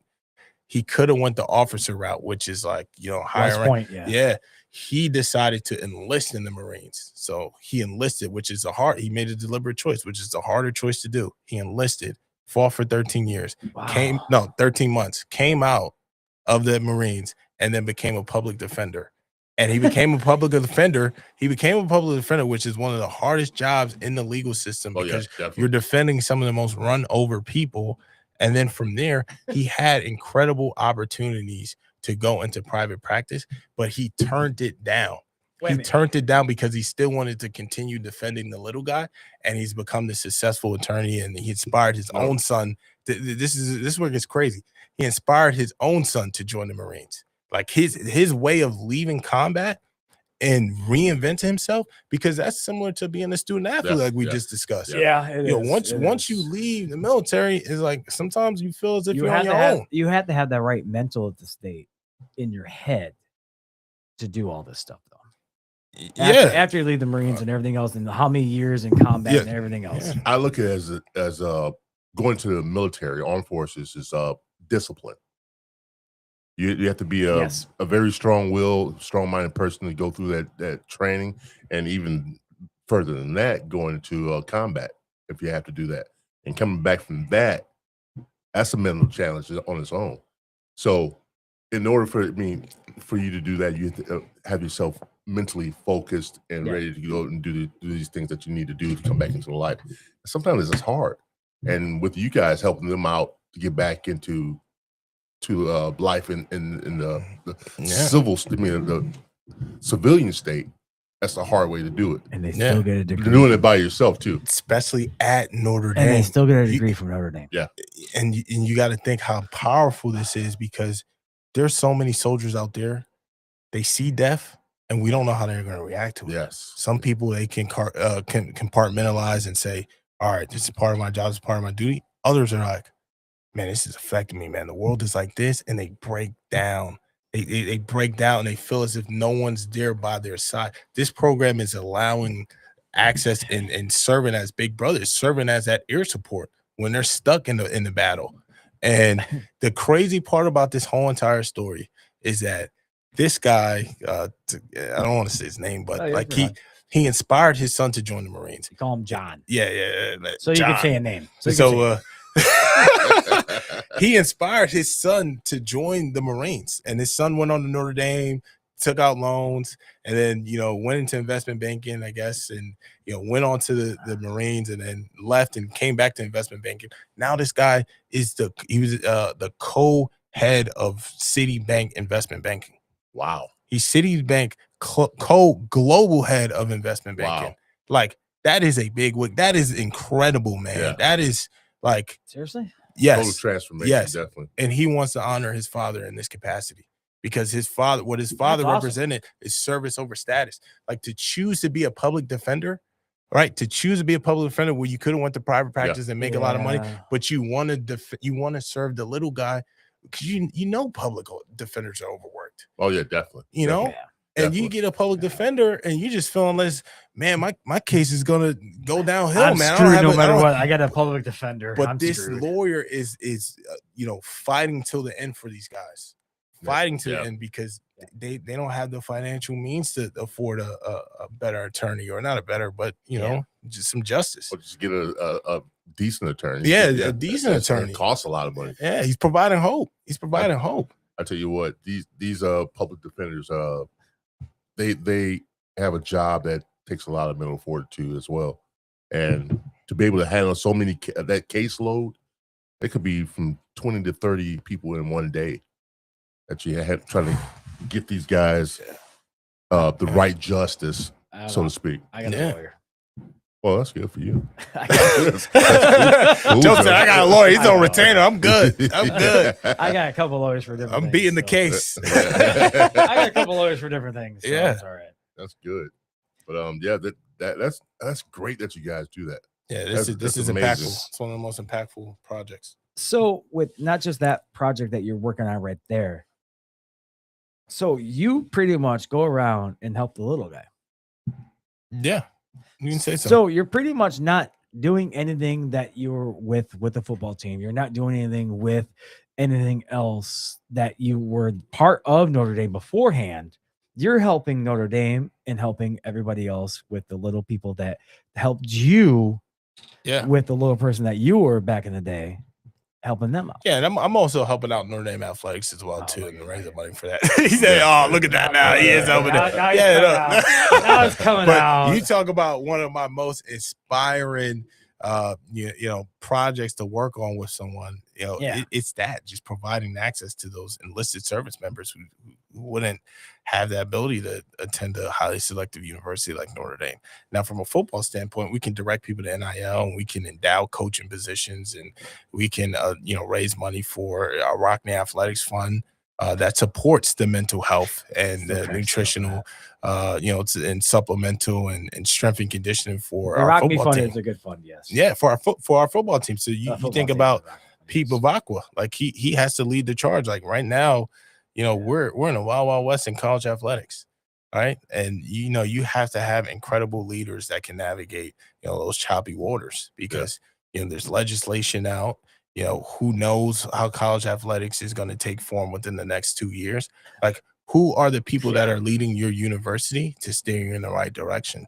And I think Notre Dame is well positioned, especially from you look at institutional dollars and donor support. People love Notre Dame. Yeah. And there's a reason why. Like, we're trying to cultivate hope. And we try to get a lot of situations right, but we're human, and We stand up for our rights. we stand up for 100%. Yeah, we stand up for our rights. We 100%. stand up for what we believe in and then our rights. I mean, great example just for the football team alone. We stand up for our rights on how we got kind of screwed over on the bowl game, but I mean for the bowls, but we stand up for not wanting to play the next game. Yeah. Because what is it going to prove? We got snubbed. If we played the next game against any other team and we dominated them, what's it proving? What's it proving? What's it proving at all? And so that didn't prove anything. So everybody on the team, it was a team. I was told it was a team agreement. What should we do? And they all did. They Yeah, it all was the agreed. captains. Yeah, Yeah. it was all agreed. Oh, the captains. Yeah, the Yeah. captains. Right. Freeman went to the captains. Yeah. Yeah. And they all agreed. See, and that's not- what I like about it. When you went to the captain, it asked their opinion.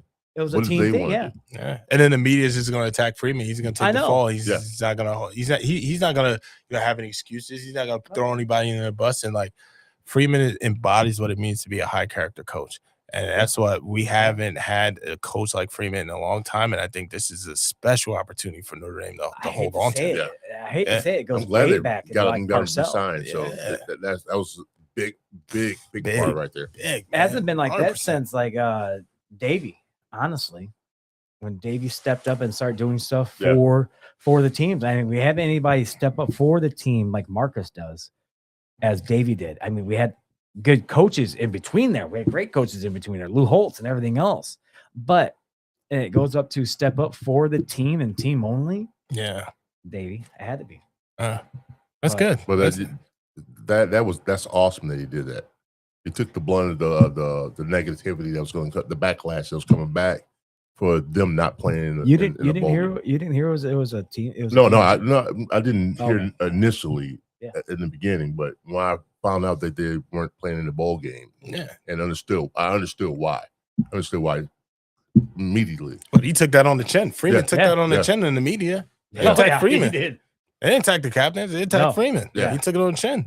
And all the Like captains, a leader is gonna Yeah. do. and the Exactly. and the Exactly. captains alone, the whole team agreed. I loved it. I loved that how they did it. I'm glad they like did that. like I said, what would it prove? What would it prove that they annihilated? Because everybody says they probably got BYU. So if they annihilated BYU, what's it proving? We didn't still get in the bowl game. Yeah. I think, we annihilated another team that we can even say we were a better team to get in the bowl. Yeah. And you think about a 3-loss Bama getting into Exactly. the playoffs. That was my I'm not biggest mad issue at. right I'm there. not. I'm Yeah, not. that I'm was not my mad big- at Miami. I'm mad at Bama. I'm not It's mad. like, Yeah, I'm mad at Bama. I'm not mad at Miami because I'm rooting for Miami to beat Indiana. I'm not mad at Indiana. I'm not mad at the two schools that they dominated in their own division. The only team I'm mad is Alabama because it's all about the money. But what about Go ahead, James. Oh, a lot of people I talk to, they Notre Dame is not in a conference. They're independent. They don't want to play in a conference. This is why they are not in the tournament and things of that nature right there. So with that, me hearing that, I was like, no, you know what? Notre Dame's been around for a long time. They've been doing this for a long time. 1873. Yeah, since independent conference. No, the 18. No, this is independent conference. Yeah, we've been independent for Yeah, a long time. Yeah, a long time. Long time. 1842 since they've been there. All these teams know that they've been doing that for a long time, and not only that, they've been holding themselves up high and doing it at a very professional level. So, my question is, were you shocked by any of this backlash that was going on with? Yeah, I was shocked. We had real candid conversation with our athletic director too, like before this stuff even broke out. I just want to keep private, but I was shocked because you see a 10-3 Bama team, and you're under the impression that 3 losses is a death sentence. Right? You're going through the season, and you got to understand we just transitioned into this 16 playoff model, or whatever it is. So we're transitioning to that. So naturally, when you see a team with 3 losses, they're out. Yeah. In 2018, when we lost to Miami, I believe my senior year, we realized, man, it is over. Yeah. We are not getting in the playoffs. Oh, that was So you see some of the SEC bias, and you get blown out in the bowl game. Or the SEC championship game, and it, like 21 points, and then that's your 3rd loss, and you're just able to make it in because of the dollars behind that rivalry. It's hard to logically explain, or it's hard to logically digest, but Notre Dame just has to use this as the opportunity to say we can't get in that position again, and like we have a great head coach that's gonna deliver that message. When we started off 0-2. Some people thought the world was falling apart. And look, only lost by 4 points. 4 total. It's crazy. Total between both two games. Between both games. Yeah. 4. It was So you got to evaluate coaching after a start like that as well. In the Miami game, that one-handed catch, I'm sorry. They deserve that win. If that man could catch it one-handed like this, it's crazy. And land in the end zone Over my favorite player, man. Let him more, man. Yeah. He's Let a him beast. let them win. No offense. Okay, I'll let them have that great win because that one catch killed it. Yeah, killed it. And you get it though. Like you warming up CJ Carr that game too. You get a freshman quarterback. You want to still build his confidence up. And, so like I understand that part of it, but it happens. But I'm just happy that we have a head coach that was able to steer the ship back in the right direction. And then the cards or the odds didn't fall in our favor, man. It just did it. You have humans on the committee making decisions and relationships behind the closed doors. So with you being a player, you're at Notre Dame and everything else. How did you feel when we got snubbed, and then we did not go to a bowl game. Did you feel like, yeah, we're stepping up? This is a good way of going. Did you really feel like that was a good thing of doing it? Yeah, I felt like we were doing the right thing. I felt as if, you know, for what? Like there's no logical explanation as to why we weren't in the playoffs. Like to me, like the head to head, like yeah, you can say that, but why? Your personal opinion, not the. No, that's my personal opinion. Your personal opinion. Yeah, my personal opinion is that like, what's the purpose of this Pop-Tarts bowl game? What is, Yeah. What are we achieving here? Like, and I get it because there's two sides. It sucks for the guy that says, yo, man, I wanted to play in the bowl game. I thought I was going to get some runs. Some of our guys are going to NFL. That's where he goes with this a little bit. So it's a two-part question now. So since you said that, like he always tells me all these guys that were needed to have the next game. How'd you put it to me? Yeah. On the cusp of doing something, not even necessarily padding the stats, but just like, hey, guys that are going to the NFL, for the drafting thing, it makes no it, offense, it makes it it makes a difference. That's not a love. That's not a love. Everybody knows Love's gonna probably go in the first round. Oh yeah, but no matter what. Can you imagine him running in a bowl game 150 yards or something like that, and maybe 2 touchdowns? That boosts his draft pick. Yeah, but my thing is with the people that are underneath him or people are doing other positions, in the back of their head is, in my eyes, I wish we went to a bowl so I can do something, show myself. Yeah, but that goes to show you that team chemistry, that camaraderie. They don't care. They don't care about that. They love who they are. You trust in your captains. Those are guys you elected. Yeah, and they want what's best for the team. And some of those captains, I don't believe they're not all seniors. Some of those guys are juniors, and they're talking with the team. So.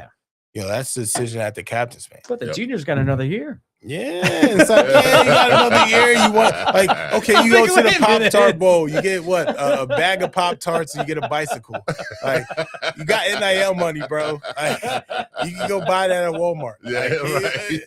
What do you need? A speaker? What do you need? It's national championship or bust.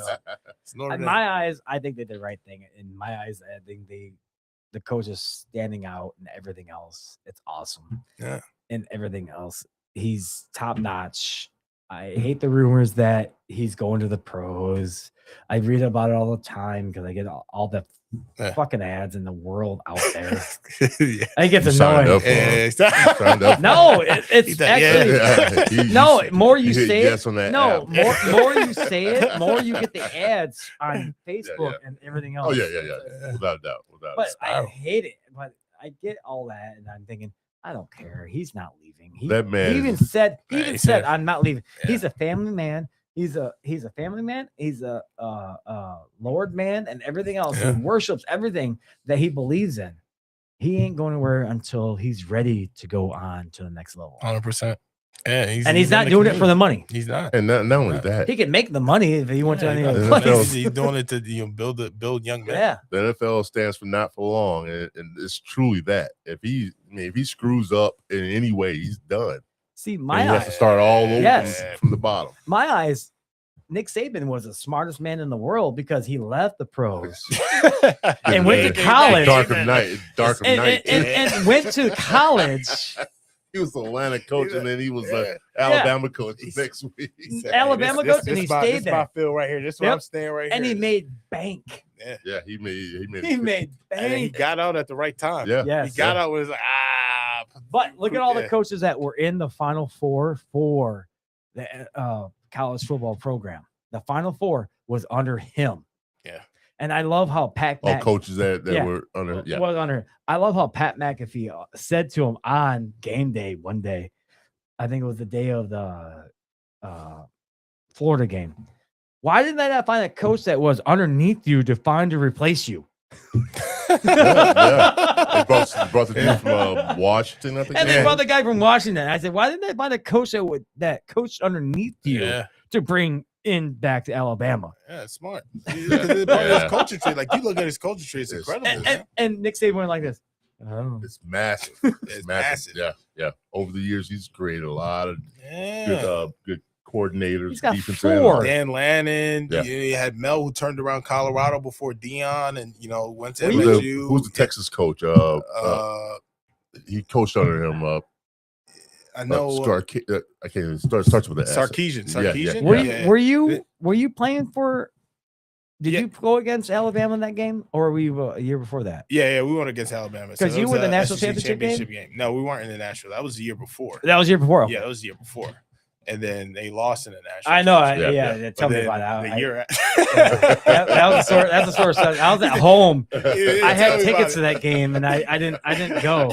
I'm glad I didn't go to Miami and in the hot sun, and I was in. Yeah, man, it's tough, man. But like, part of being a good coach is like I heard something out in the James Harrison say about Mike Tomlin. He said Mike Tomlin can't be a great coach because who's in his coaching tree, and I don't necessarily believe that. No. Like, I think don't believe that either. like even if you're a great coach and you don't have the best coaching tree, like you still can be considered a great coach. I think Tomlin is a great coach because what other coach can be in a program for 19 years? Yeah. And I'm sorry, I mean Hall of Fame coach, by the way. Like that's the term they use. Even Sorry. though Hall of Fame I coach, think he not could great be a coach. Hall- He's obviously a great coach. no, but he could be a Hall of Fame coach yeah. too. On top of it, what program and what winning percentage, and you got a Super Bowl already. What do you need to do? Yeah, how are you? I not mean, Hall of Fame, man? you stayed in a program that believed in you for 19 years. And he's been at least 500 or better in all those He is. years. Yeah. So I mean, what No, negative yeah. can you say? No, the sad thing, the rumor is right now about him. No. He's going to Alabama. No, Oh, wow. he said he has Really? no interest in coaching right now. That's what he said. I He don't was see Tom was at doing his- any of that. He was at his daughter's gymnastics tournament. I can see him She's go at back. place there. at Georgia. I can see him go back to coaching. I can see him coach. for Maybe Alabama. later. Maybe, I can see him coach Negotiating NIL. You think Tomlin's gonna be doing that? I know. Honestly? I can see him go to college. I can see him go to college. maybe down the line, not right away. Not right away. Oh, You to gotta go back to to ballet, man. Gotta to take go care back of to what- kids. yeah, true. You gotta stay with your kids. Yeah, Yeah. I'm a father and and everything else, and I love my daughter, but Don't with say but. no, but I'm saying Something- but I'm saying subject. But with what you're saying with the whole playoff thing, Yeah. Duke won the ACC. Yeah. They got snubbed. Yeah, It's bad. Yeah. They got snubbed, and Florida got in. Yeah. No, not Florida, but Miami. Miami. Sorry. Yeah, I always say Miami. Florida because But- they're in Florida, but Miami got in, and they didn't win the ACC. Duke did, and they got snubbed.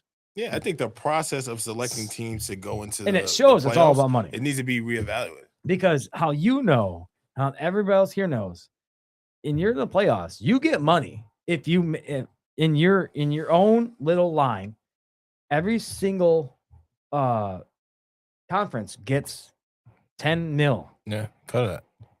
and you got to split that with everybody in your conference. So each team gets 10 mil that gets a team in there. So right now, I think the SAC got, or the ACC, or not ACC. I think the ACC is getting like $25 million, and they're Yeah. saying Miami can keep all that. So no, Yeah, You I gotta think that's split what I it. read. Yeah, no, they got to split it with the ACC. yeah, we got to look into that. Yeah. No, Yeah. they got to split it with ACC Yeah. because every single school's got to split it with their conference. Yeah. So Goes in one big pool. one more or big less. pool, and they Yeah. split it. The reason why Notre Dame, I always say Notre Dame got snubbed because they're independent. Yeah, Who are they splitting with? Last year when they made Yeah. it all the way to the finals. They Bring it in. They know When they how made to it to bring the it in. finals? Yeah, Why do you think we got a bigger, high salary cap now this year, to where we can get the transfers, we can get everybody that we want because we have the money, we can do it. no, that makes They sense. don't want to give Notre Dame the money because we don't split it with anybody. If you look at it, the conferences, On TV contract with NBC. Big money right there. that's been going on for almost like That's 50 years. That's smart business. Yeah, That's what I say. That's But all my I thing is, if you look at conferences, there is an independent conference, say. Yeah. but they don't count that. Why not? Because it's independent. It's independent. They're in But conference, baby. They No, are but their still, own it's conference. independent. It's independent. Independent. BYU used to be independent. They're all independent. Now teams. they- We're they not got doing out. the independent conference championship. We're not trying to it's do all independent Yeah, no. teams. We all should. We independent. have our own independent conference, and It's all whoever independent. whoever the key- top dog. Joe, the key word is Yeah, no. independent. I We're know not whoever doing the, that. whoever the top dog, because between us and Navy, Joe, the key Yeah. word is independent. between us and Navy, Joe funny. He wants to be fighting against everything. All realms of logic. He's The fighting Pop against Tart it is. independent. If you look at it, bowl. if you look at it, independent, yes, but in the independent conference, there might be only like 4 of us now. But BYU used to be in it. They got out and they joined a conference. Navy is independent, I know. so we have our own. You still fighting this battle right now? Yeah, man. Notre Dame's gonna stay independent, Not gonna man. happen. At one I point, think we they wanted to should be join the independent. conference, and Michigan and Big We- Ten turned us we- away. So because we get to pick who we want to play. Yeah. And I think that's an awesome thing. All right. But the bad thing is, if we had a joint conference between you two, I already know my answer. And it's always the truthful answer on this one. Who do you think they'll join? Probably Oh. Big Ten. No. You're right. I can't. I don't think Notre Dame will ever But join if the they, conference. no, Hypothetically if they speaking, if they did, I can't even come to that. I can't Yeah. do it, Joe. Yeah. I they'll can't. they'll I join don't the know. ACC. They'll join the ACC just because we're ACC for basketball. Yeah. We're only Big Ten. All for the other hockey. sports are ACC. Yeah, everything else is ACC. And then when Then we the play half of ACC Joe, Yeah, conference. Joe, you gotta think. You know, beating it's the tough right dead now. horse, man. No, we joined the ACC that one year, and we beat everybody, and we we joined still their play conference. ACC teams. What are you talking about? And Yeah. That's the only reason why we play more ACC teams, because we joined that conference at that time. You beating the dead horse right now. Yeah, like I know we have like contractual obligations for Yeah. like our other sports that play against the ACC, And- and like obviously from like the outside looking in, it looks like okay, it makes sense for Notre Dame to play against the ACC because for all the other varsity sports except for football, We'll they have that dominate. contractual obligation to play. But you just got to think about what transpired the past couple of months, man. And Notre Dame wants to retain. Oh, they'll say independent. I love independence. Yeah, they want to. You want to remain independent because it's to the core identity of the school. Yeah. Everybody you're not wants gonna to get play rid of us. that. Everybody wants to play Notre Dame because of 2 reasons. One, if you're a underclass school, we'll pay you.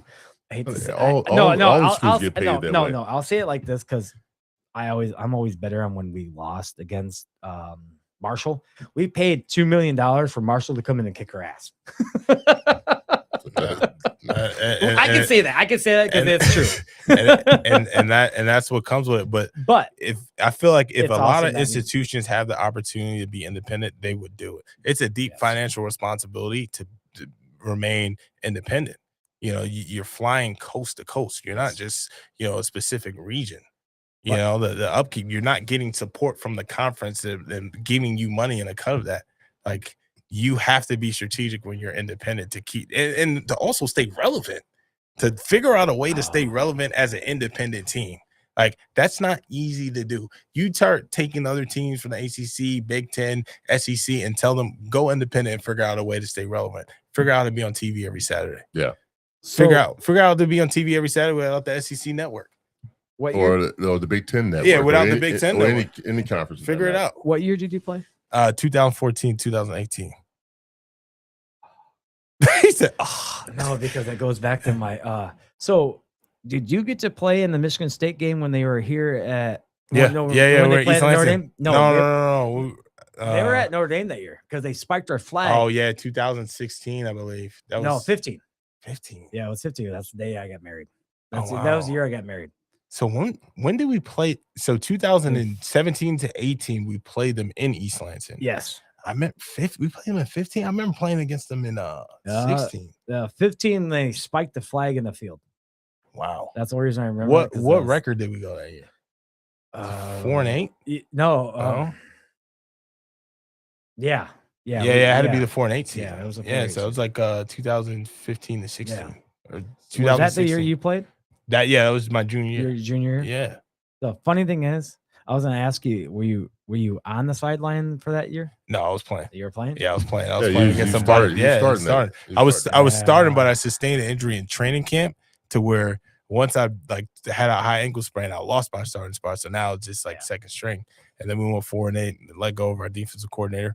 But that was a big moment for me too, because like we had a tough defensive coordinator at the time, Brian Van Gorder. And I finally earned a starting spot in his defense. That was a beast. And He was a beast. you know, he made the announcement to the entire team, like, yo, Jay, you're a starter in my defense.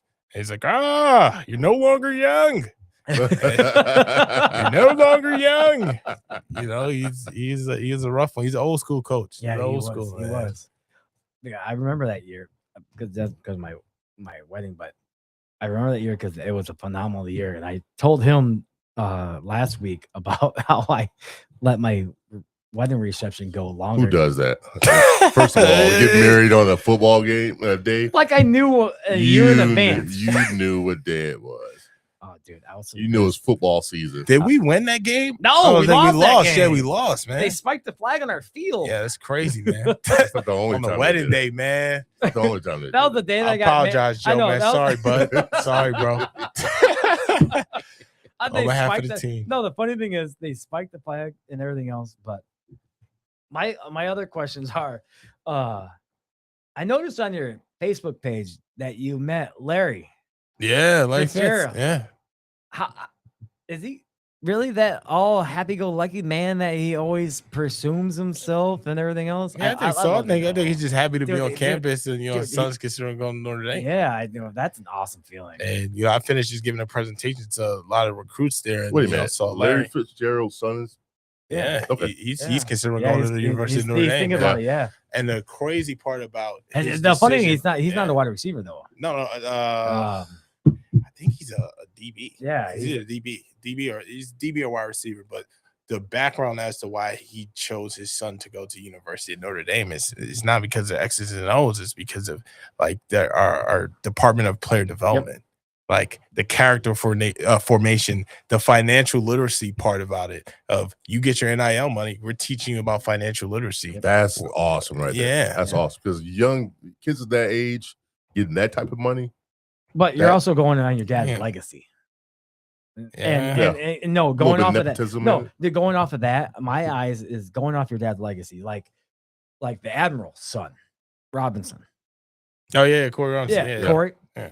He's living off his dad's legacy. Besides Dude, his playing dad played basketball, basketball. yeah, basketball. But yeah. Talking about? no, I'm saying, but with the name, Bon Jovi's son.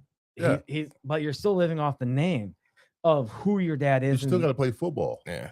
But with what he's saying is, you're You're living talking about off the nepotism of Yeah. the whole thing. Yeah. Yes, Okay. you're going off of what you have to do. These fathers are picking Notre Dame because of who they are, the name, the atmosphere, and everything else. They want their sons to know the tradition, the atmosphere, the respect of what you're going to get out of going here Yeah.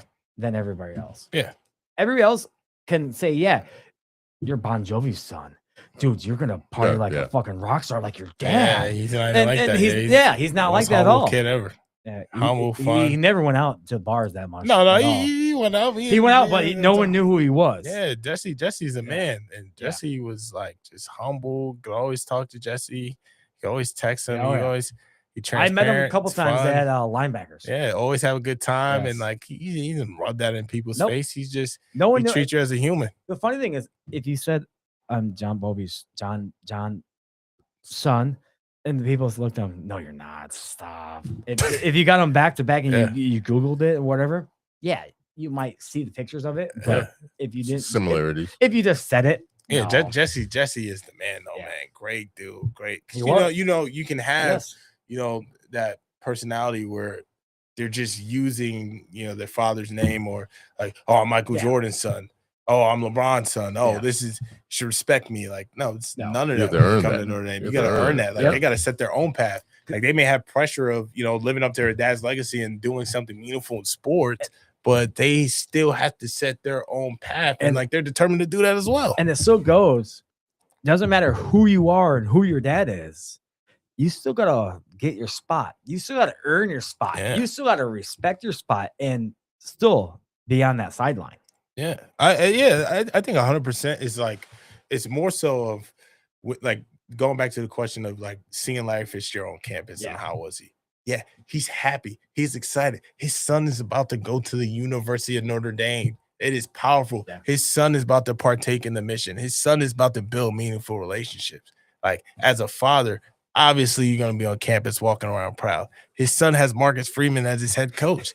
Like, he's just happy to be around an environment where he knows it will build his son into the man that he wants his son to become, whether he makes it to the NFL or not. It's just, you got your son to Notre Dame. He's going to Notre Dame off his talent. He's a Division I recruit. Like, he has an opportunity to change his life. Yeah.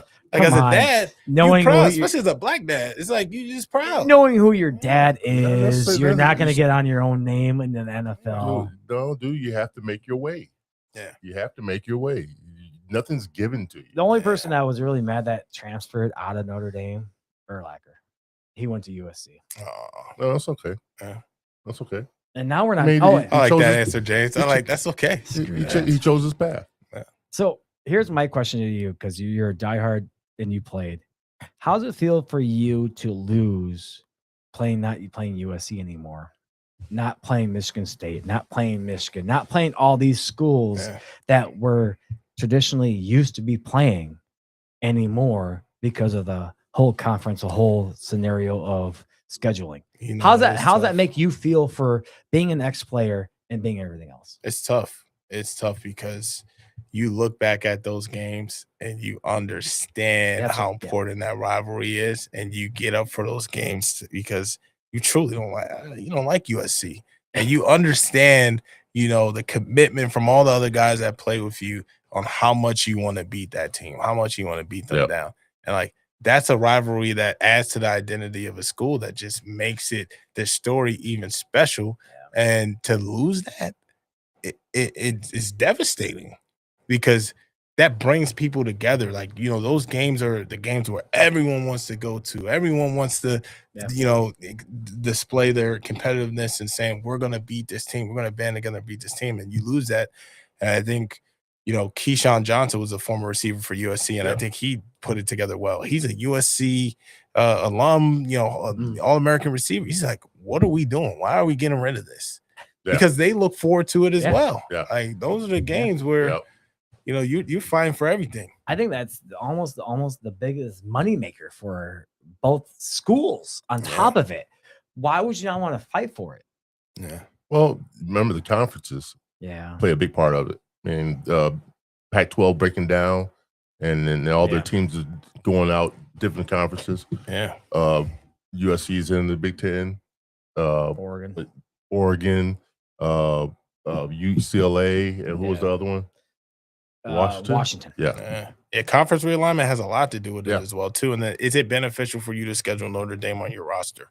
Wait, no, not on your schedule. Is I it know beneficial you- for you to schedule Notre Dame on your schedule if it's definitely going to be a tough game and it's not going to help in your favor later down the road for playoff consideration? Probably want to get this off the schedule. Yeah. And teams are starting to fine tune and trying to map their way into getting to the playoffs now, which you're seeing head coaches say, we don't need to play those guys. Yeah, man. Big Ten is not Big Ten anymore. It's a big 16? now. Yeah. And a lot of those now. teams don't make the playoffs Yeah. or even go to a bowl game. Yeah.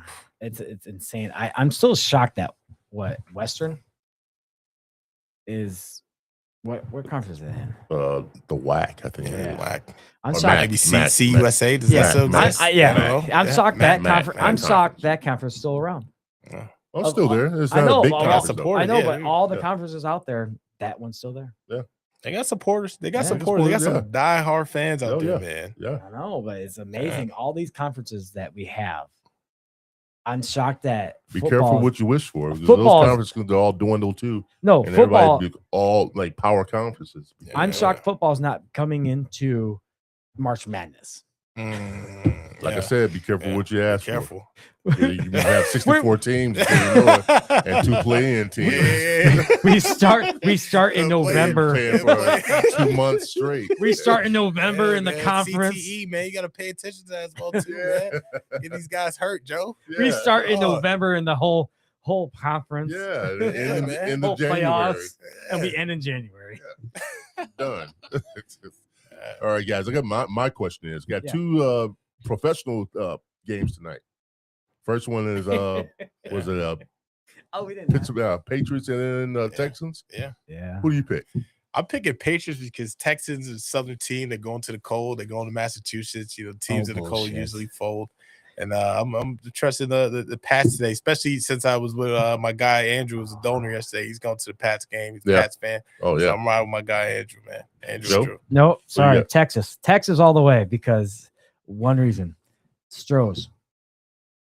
Dude, he had a horrible game last. Strohs came from Stroud? Ohio. You mean Yeah, Stroud? Stroud. Stroud's yeah, away. yeah. He came from Ohio. Yeah. He knows how to play in the cold.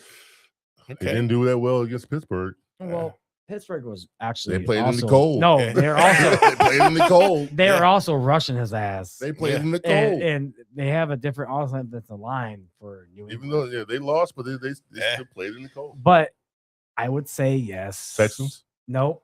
You just said Sorry. Texans. No, I'm saying Texas could win it, but I'm Who still do you going. pick? I'm still picking Patriots because of Okay. Drake. Because of Drake. Jake Bay. You Yeah. sure it's not because of Tom Terrific? Fucking Tom's I was not beating there. that up. Throwback. Tom's Let not him there. off to that Tom's one. not there, or Bill's not there. Bill, but your boy Kraft, man. Kraft's still there. Crap Yeah. owns Hey, it. Kraft, yeah. Kraft owns Kraft it. owns it. Kraft Crap, owns it. he ain't going anywhere. Yeah, he's not going anywhere. My thing is Patriots by 7. Okay. Yes. Okay. All right. The Yes. second game, Yes. Bears, Rams Oh. at Chicago.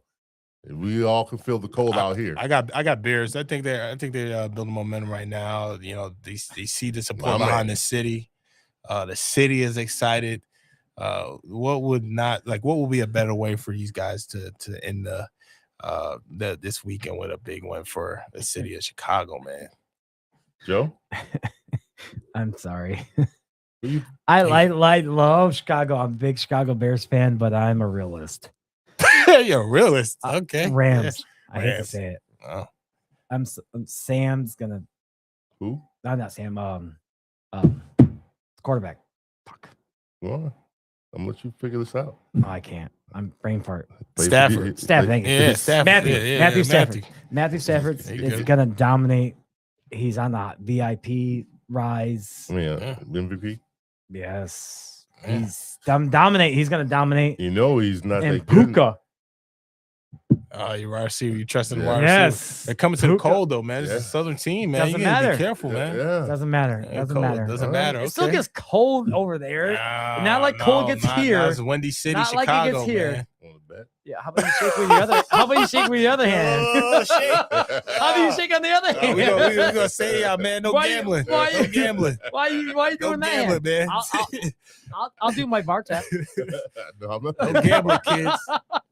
I'll do my bar tap. No, Hey, man, I'm- we Come got- on. we got I'll pass Bears, it. man. I'll Come on, pass it. Cletus. man. Next round, Come on, man. come on, Cletus. Next round. Yeah, Next round. Super Bowl. You do Super do Bowl. Super See, Bowl. my thing is the only reason I'm saying that is because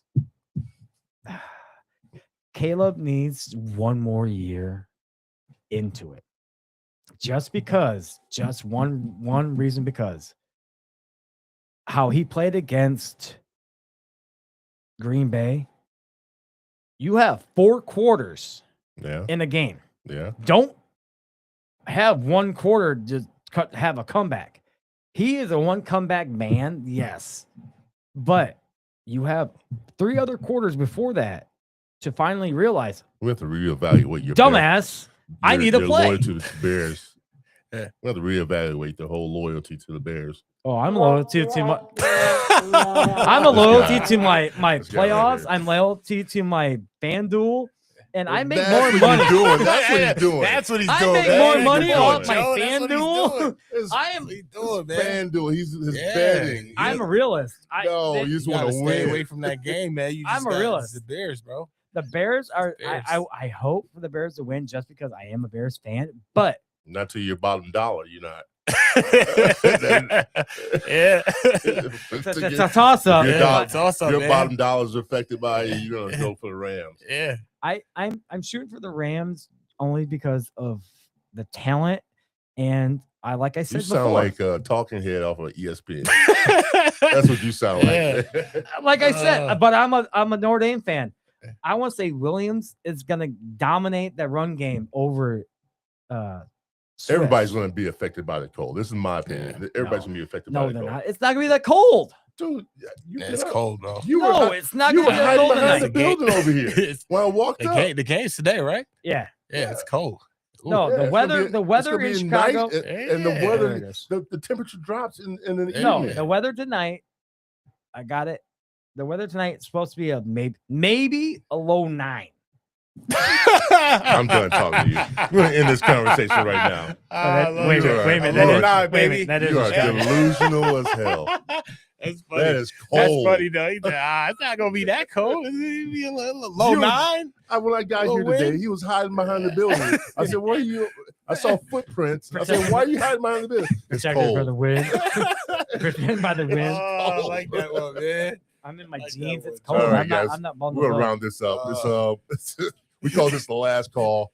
What we do is give shout outs to whoever you want to, and anything that's upcoming for you. But then we'll pass it around to the table and finish it off. Yeah, 100%. So I just want to give a shout out to Brown Memorial Church, man. Stay strong. I know we just lost our pastor, Reverend Clinton and Miller. He's instrumental force in just the Brooklyn community and just, keeping, some of the young guys on the right path. So, just stay strong, man. And, just to celebrate his life because, he changed so many people and tried to take so many people out of the streets and, spread hope. So, rest in peace, Reverend Clinton and Miller. Joe, All right, I think I got one. All right, for you, Jake. Thank you for coming on.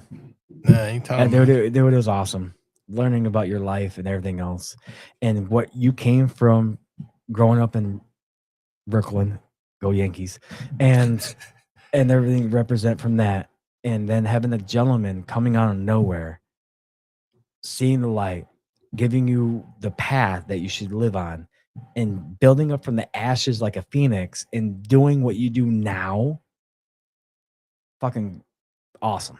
Appreciate Dude, that you, is Joe. awesome because what you do now for people is what that gentleman did for them and everybody else out there and you. I appreciate that and thank you for coming on. Appreciate it, Joe. Love, man.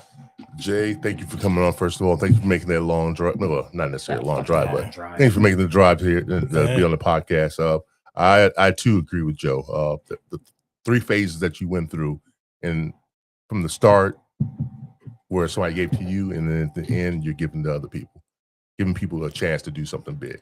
Appreciate that, and love that about what you're doing and your goals in life. Never gave up is the big key right there. Yeah. Never gave up, and you always try to reinvent yourself some way, somehow, and you did just that. Appreciate it, James. I take my hat off to you, and whatever comes to your future, I wish you the best in your future, man. It's a great story. I love it. But I guess that's it. Appreciate Joe, Joe, who we have- love, brother. No problem. What? Joe, who we have coming on tomorrow? Real fast. It is tomorrow. Isn't Yeah, it is. This is Sunday. Damn it. It's like a Wednesday. I can't remember his last name. Let me look it up. Bradley Combe from Harbor Shores Inn. Okay. Oh, All right. Good Yeah. stuff.